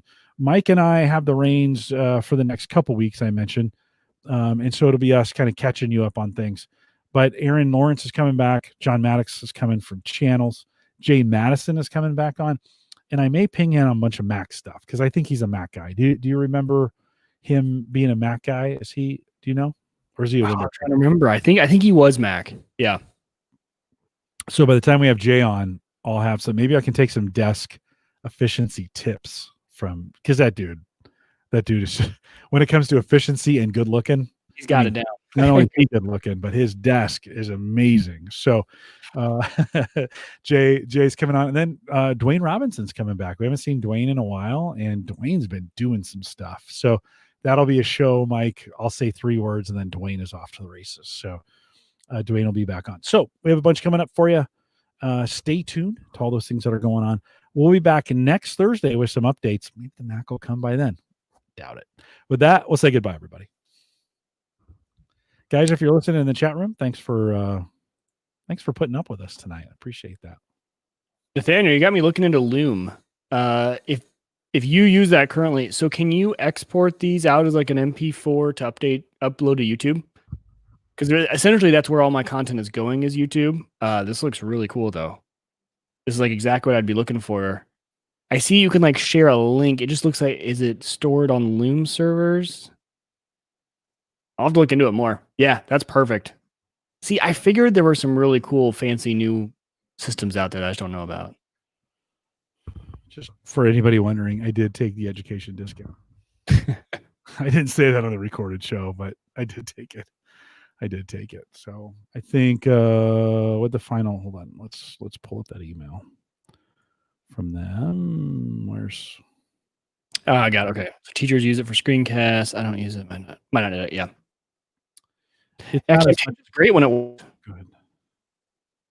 What'd you say, Mike? Sorry. Oh, I was just talking to Nathaniel. Yeah. You know what's crazy? In the final invoice, they don't put the final price. Oh, there it is. $159. $1,059 was the total. Tax is about $75. Got it. Let's see. With Apple Care, we had that question. Let's see what they say. Because blah blah blah. One-stop service. Extended. Most Apple hardware comes with a 1-year limited warranty and up to 90 days of tech support. To extend your coverage further, please purchase Apple Care Plus or the Apple Care. That's okay. So let's go to the iPad, iPhone, Mac, Apple Care for Mac, I guess is where I want to go. And then I went Mac. What's it say? I was going to see. I thought it'd go right to sell me, like, there'd be like some big buttons that say buy it here, but 3 years, right, on Apple. Hardware coverage, software support, how to buy online, requires you to verify your serial number. Well, doesn't say, 60 days. Okay. 60 days to buy Apple Care. So,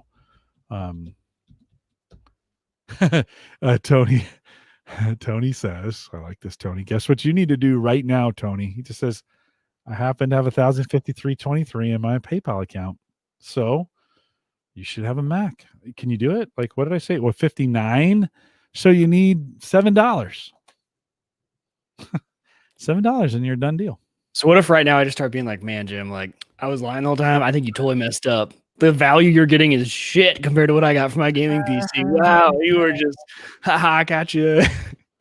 One of the things you said in that conversation, which really I think held for me, was the conversation about gaming.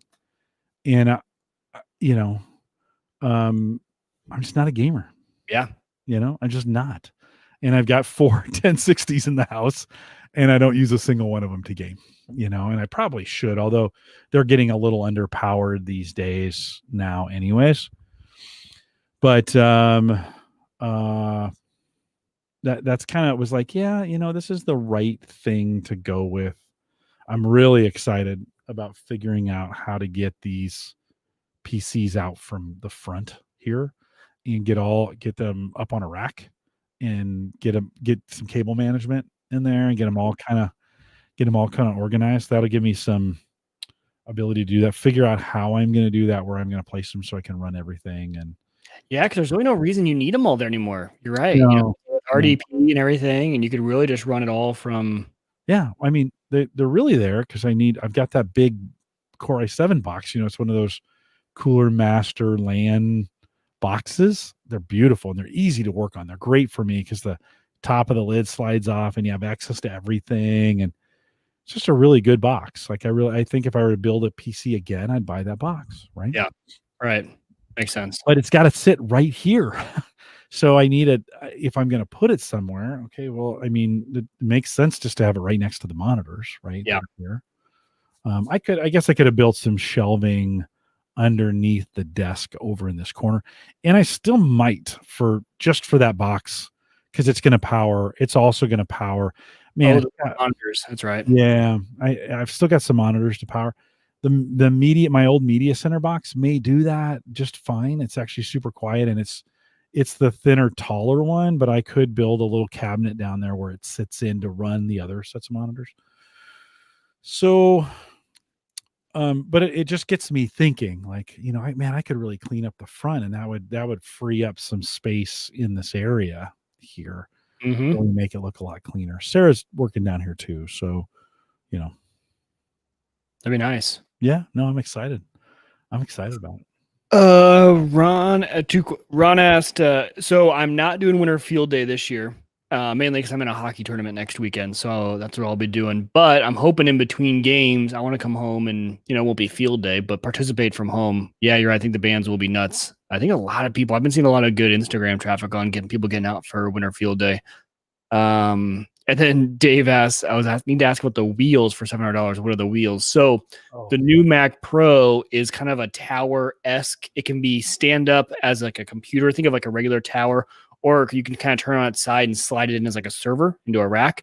And for people who are using it as like a desktop, you can get wheels for the bottom. So you could think about all those really fancy designed offices where they do kind of move their desks and computers around. So just the wheels, if you want that part of the Mac Pro, are $700 for those wheels.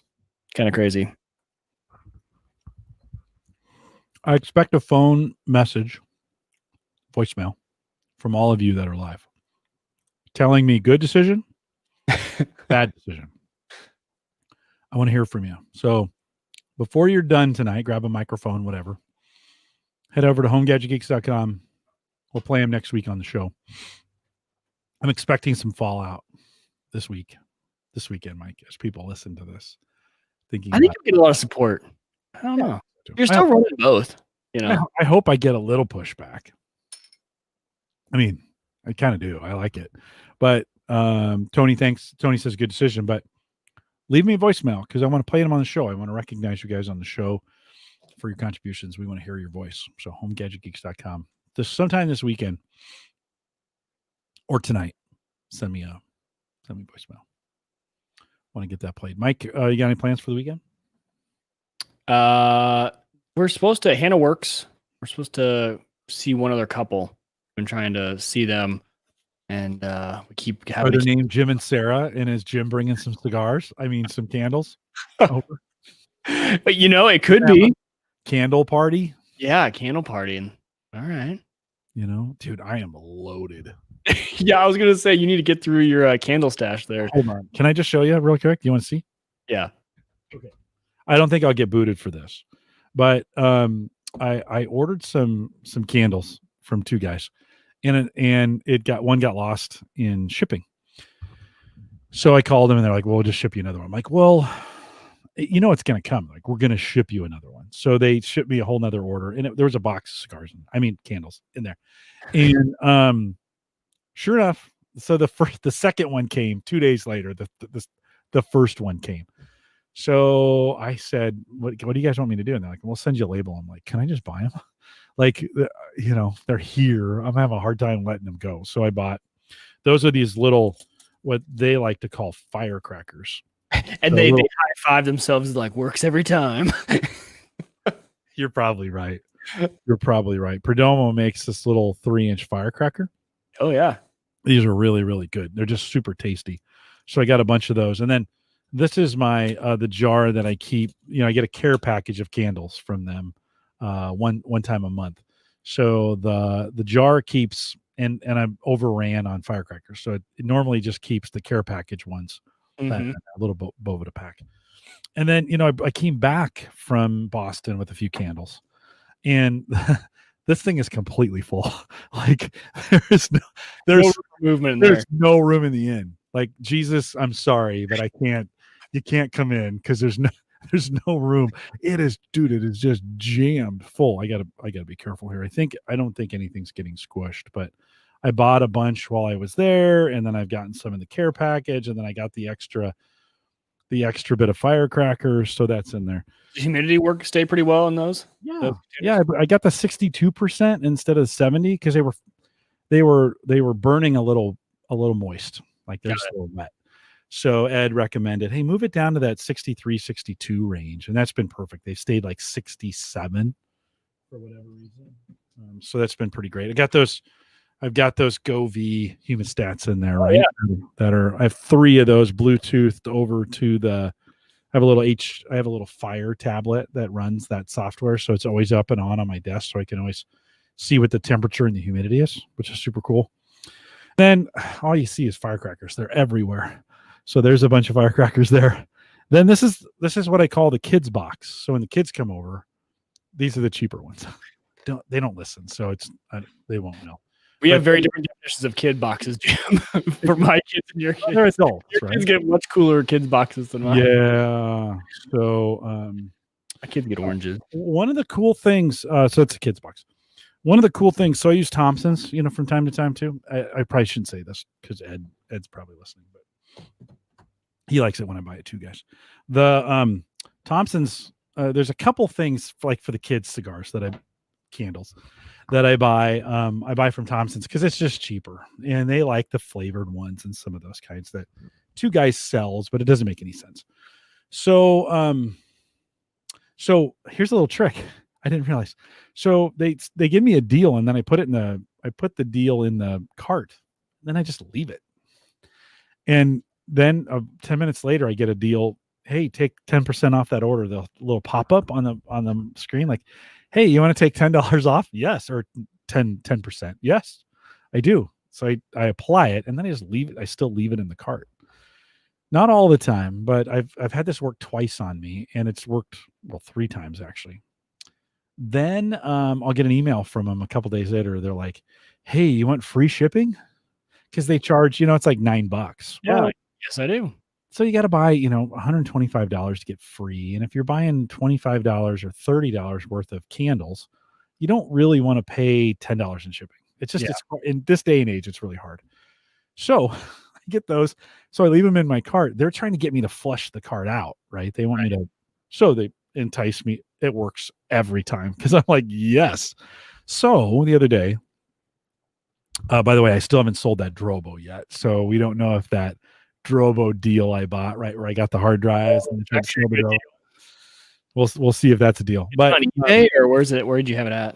It's on eBay right now. Yeah. No bids. Easy. No bids. Some watchers and some workers. But no bids yet. But it hasn't come down to expire yet, has it? Has it ended? The first one did, and it just automatically renewed for a second. Yeah. So I'll just leave it out. I don't have to. I have to sell. I'll leave it out a couple more times, then I'll start dropping the price. So they sent me this free shipping, and I had a $10 coupon. So I had these candles that were like $33. So I got them for $23 and free shipping, and I was like, that's a pretty great deal. So that's kind of a little trick I've been doing. I don't know. I never thought about that with some of the bigger retailers. You don't have to think about it with Amazon, but put it in your cart and leave it. And Right. and Start sending you those deals. That's a really good point. see what happens, right? You never know. It's also I also don't have any room. So I really shouldn't No more orders for a while. Got to clear that out. I am good. I need to get over to the Uyghurs and Get rid enjoy a tabak or two. So Down for that. yeah, no, it'd be good. It'd be good. And candles defeat COVID, so you don't have to. Sure. They say, right? Why'd you turn your lights off? I didn't. So Hannah, there's the automation of I'm going to bed, and she must have done that. I've told her to, hey, just don't run that on Thursdays because I'll do it when I come up, and it turns off all the lights in the house. See, if you had the fancy dashboard, I know. I just opened up Home Assistant to turn them back on. and you just had it on all the time, and you had a setting that was all lights. Where's my all lights? You too would know what's on, and doesn't that look cool? It looks really cool. I like it. Let's see could I mess with Sarah? No, because she's not in any of the rooms. Not every room has automation in it, so I can't really mess with her. Darn it. Plus, she was kind enough to bring me candy hearts. Yeah, you can't be messing with her when you get some candy during the show. I mean, I can, and I have. Let's be really clear. Let's be really, really clear about that. Ron says candles and ham radio. Win. Yeah. Tony, thanks for your tweets. As Tony, I was a little surprised it took you so long to tweet this week.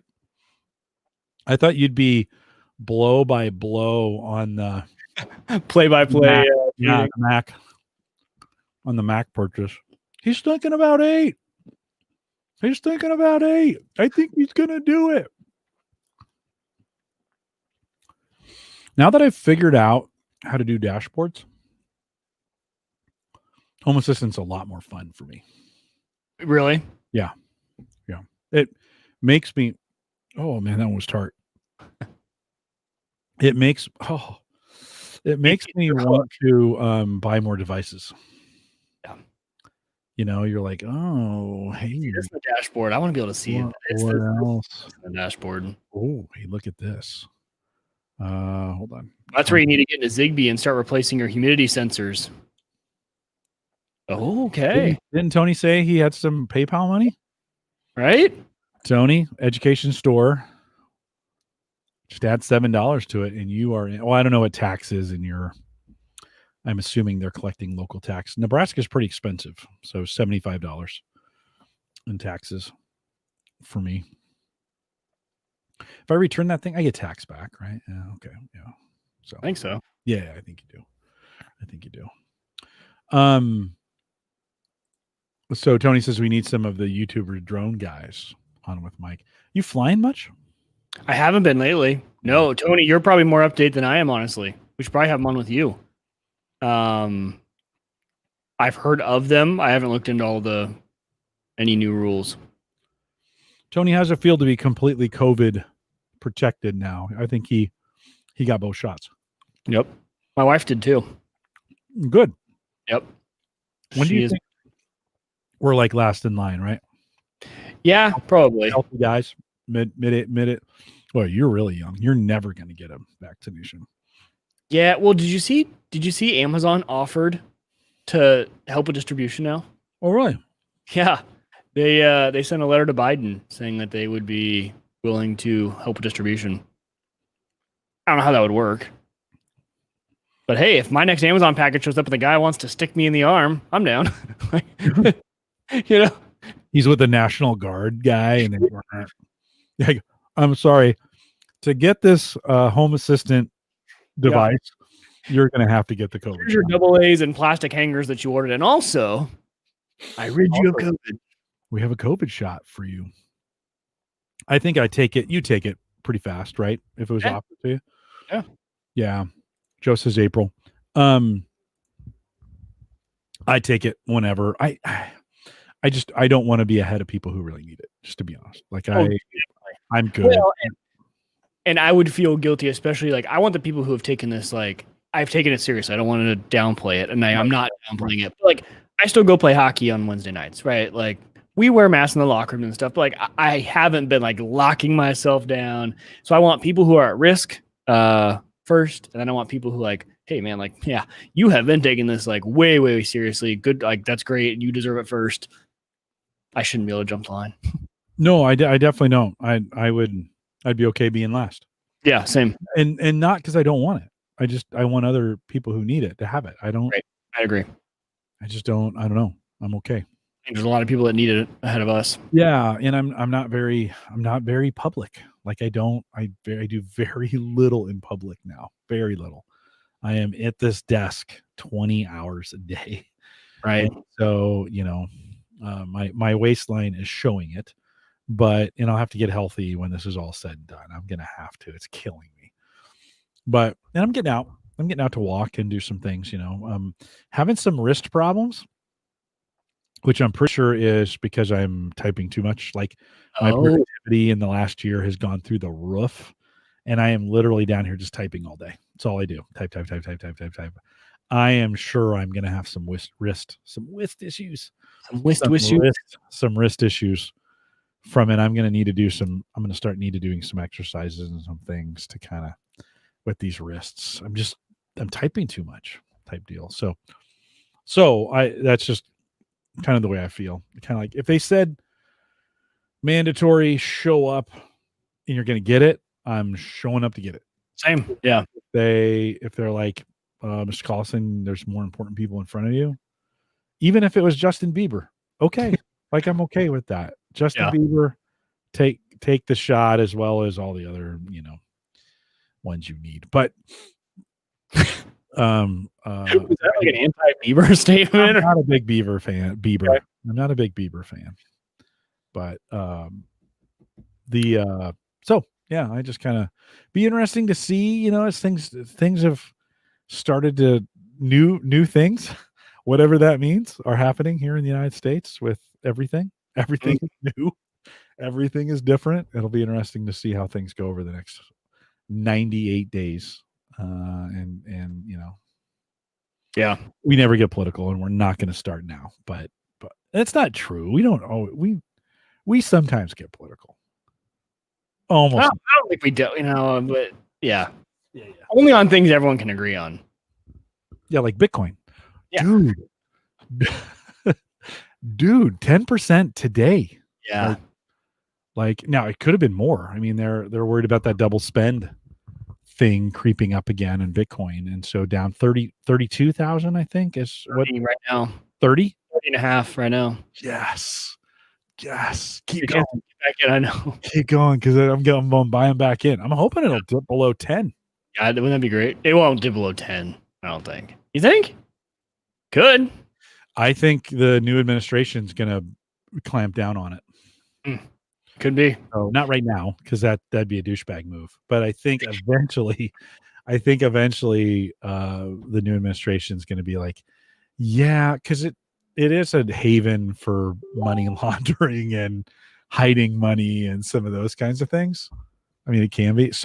By the way, so are a lot of other things. Right. So let's be really, really clear about that. But I read some things today that just began to kind of make me feel like they're going to start clamping down. Like they could. And I think or it could have a reverse effect because it's going to be more scarce. The price could go up. So, but okay. So I'm thinking it's an immediate buy at 10 for me. Like if it does dip to 10, there's no questions asked.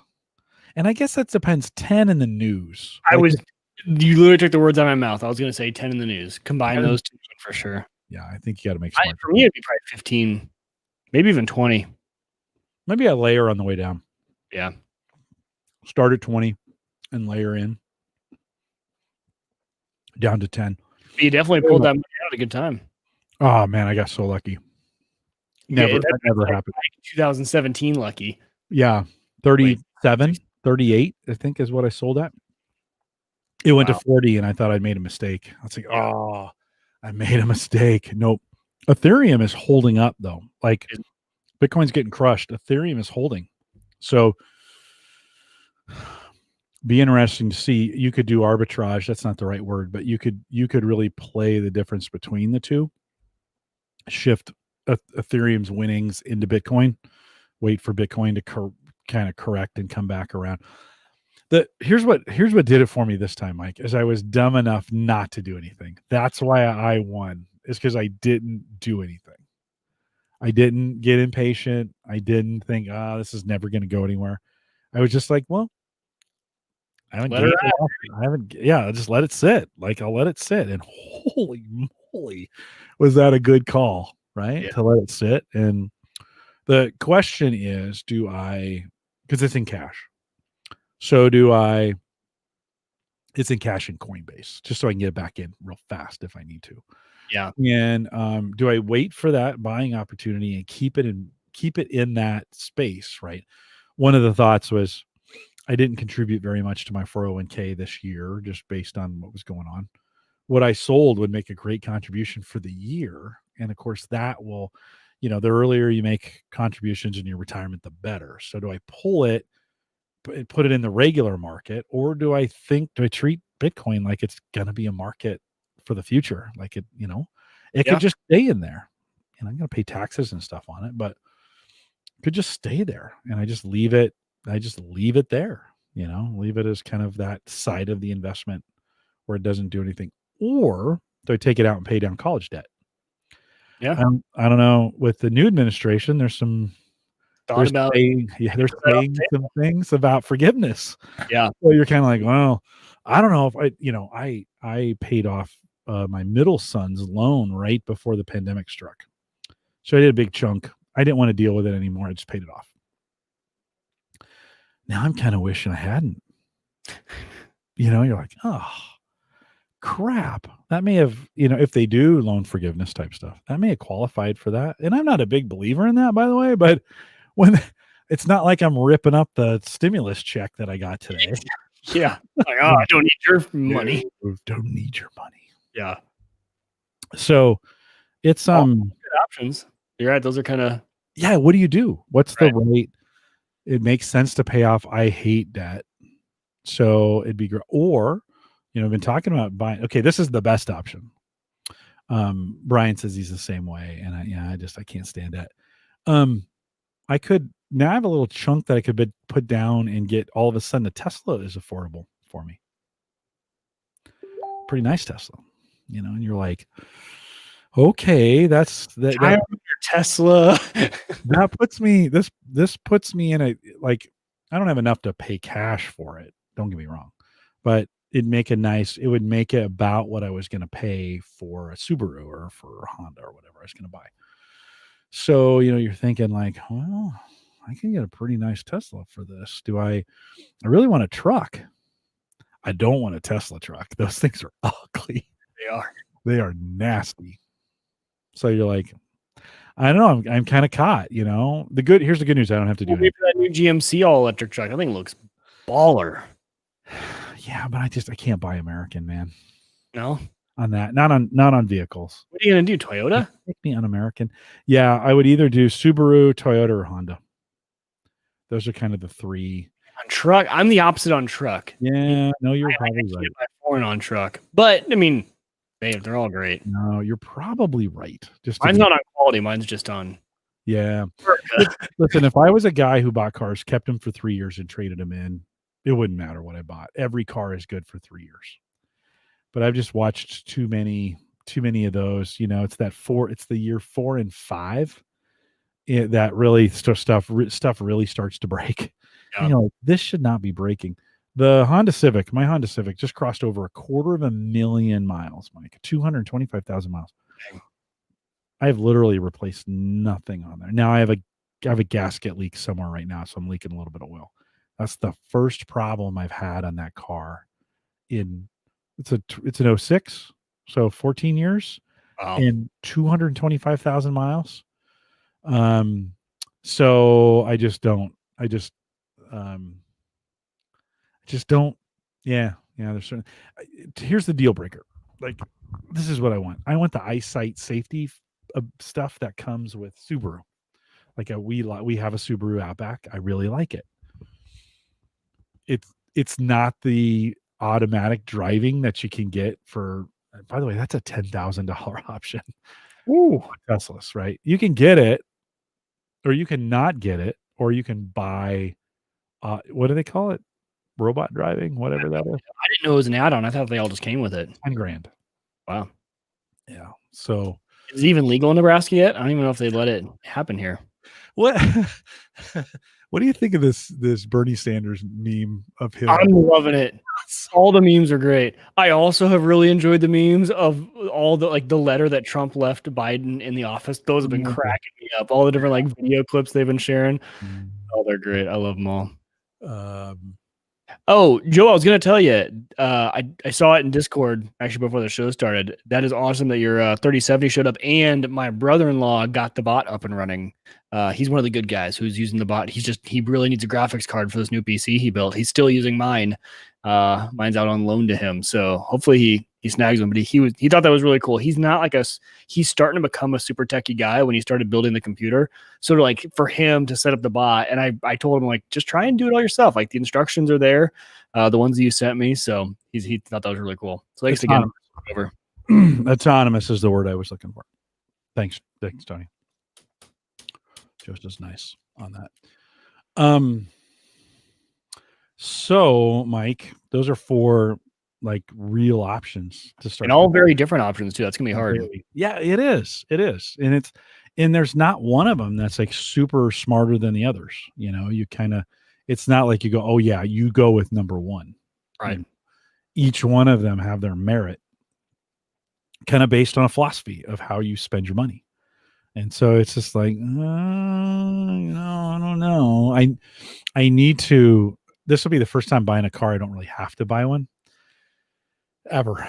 So ever. So I'm really looking forward to going in. I think I'm going to go in masked up and stuff and saying, hey, tell me, and be really, really clear. I am looking at this, and I'm going to go over to Honda, and I'm going to look at this, and then I'm going to go over to Toyota, and I'm going to look at this, and I may look at Tesla. Mm-hmm. So make it worth my time. Sell me. And just kind of see what they see. That may be another one where you leave it in the cart. Yeah. Oh, for sure.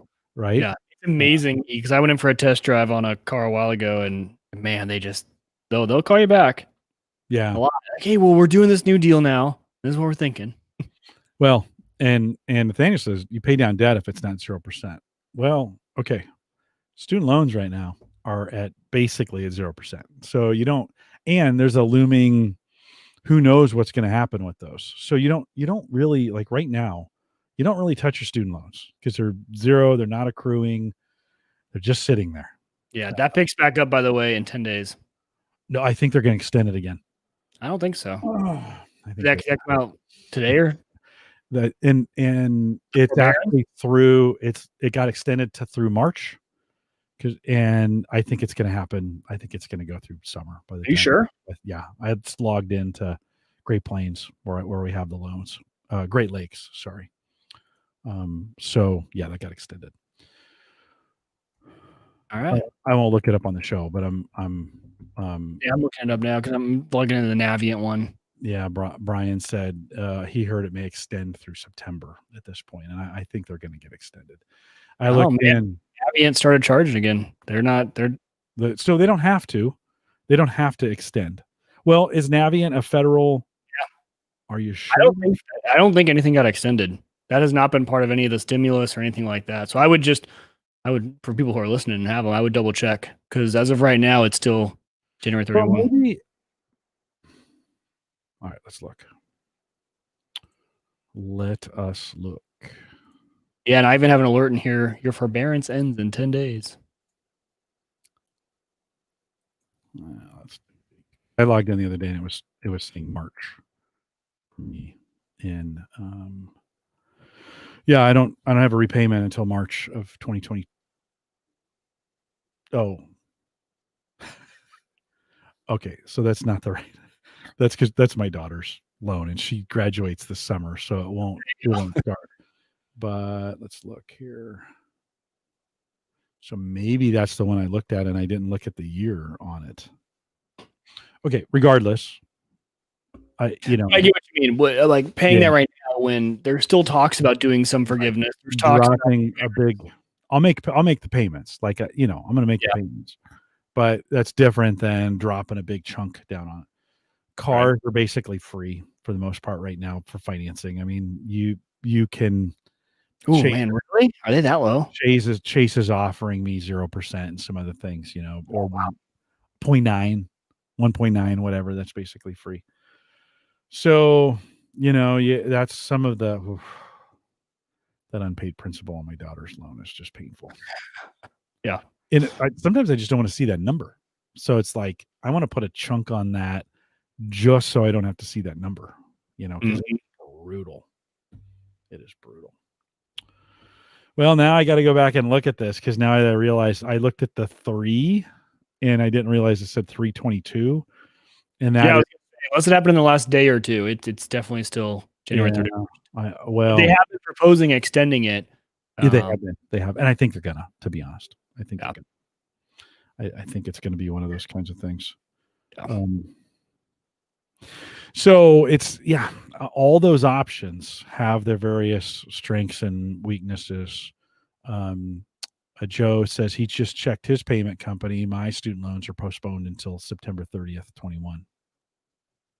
Department of Education. Oh, okay. And I like I said, I thought Biden, that was in one of his executive orders. You are 100% correct. Through September. That news came out today. Yeah, I thought it was what he signed today. So yeah, thank you, Joe. Joe sent me the article. Yeah, but I wonder if that reflects. I mean, this literally just came out at 5:00 today, so it's not showing in any of the programs yet. Well, I was watching him. I'm trying to pay more attention this time to what's going on in the White House. So, like, I've been watching YouTube videos of press conferences and some of those kinds of things, just so I kind of know what's going on. And I thought he had mentioned that he signed 10 new executive orders today.